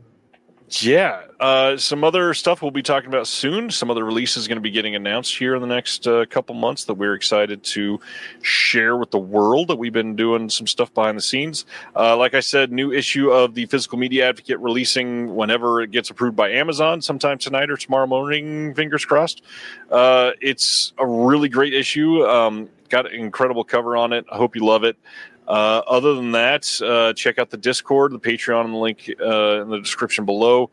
It's a really great place. We'd love to have you. And Will, till June, I guess, huh? Yeah. Well, what I'm going to do tomorrow. What are you going to do tomorrow? I'm going to see the Melvins and Napalm Death. Oh, I don't think I remember that. Okay. Yeah. I'm a wild Hell man. of a weekend. Hell of a weekend. I crave adventure. I don't seek danger. It seems to find me. Oh, we know. I should have just ended it right there. All right. On that note, thank you all for watching. It's been a fun week. Thanks again to Mike Hunchback of Screeching Weasel. Made for something super unique. Glad we were able to have him. Everybody be safe this week. We'll see you next Thursday. Bye. Bye, guys. Thank you for watching The Disconnected. On the way out, make sure that you are subscribed to the channel, that you've liked the video, and that you've copied the link to be able to share it with someone else that may appreciate this.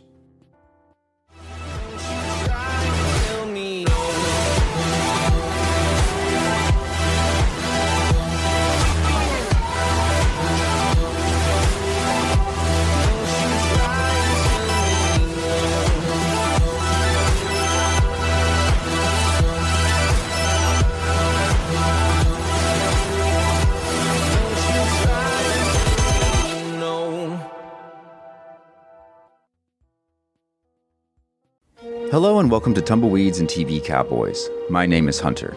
In this podcast, I'll be joined by a different guest each week to discuss a classic Western movie or TV show. I've been a fan of classic Westerns for as long as I can remember, and in recent years, they've become very nostalgic for me. I love the aesthetic, the tropes, and I love seeing different filmmakers' takes on them. At their best, they're incredibly entertaining, rewatchable, and some of my all-time favorite movies are Westerns. We'll mostly focus on Western movies made in Hollywood, but we'll also be covering spaghetti Westerns, and one thing I'm very excited to get into are Western TV shows. I've got some amazing guests coming on the show, film professors, historians, and podcasters. And Tumbleweeds and TV Cowboys is part of the Someone's Favorite Productions podcast network, and many guests on the show will be from other shows on the network. Thanks for listening.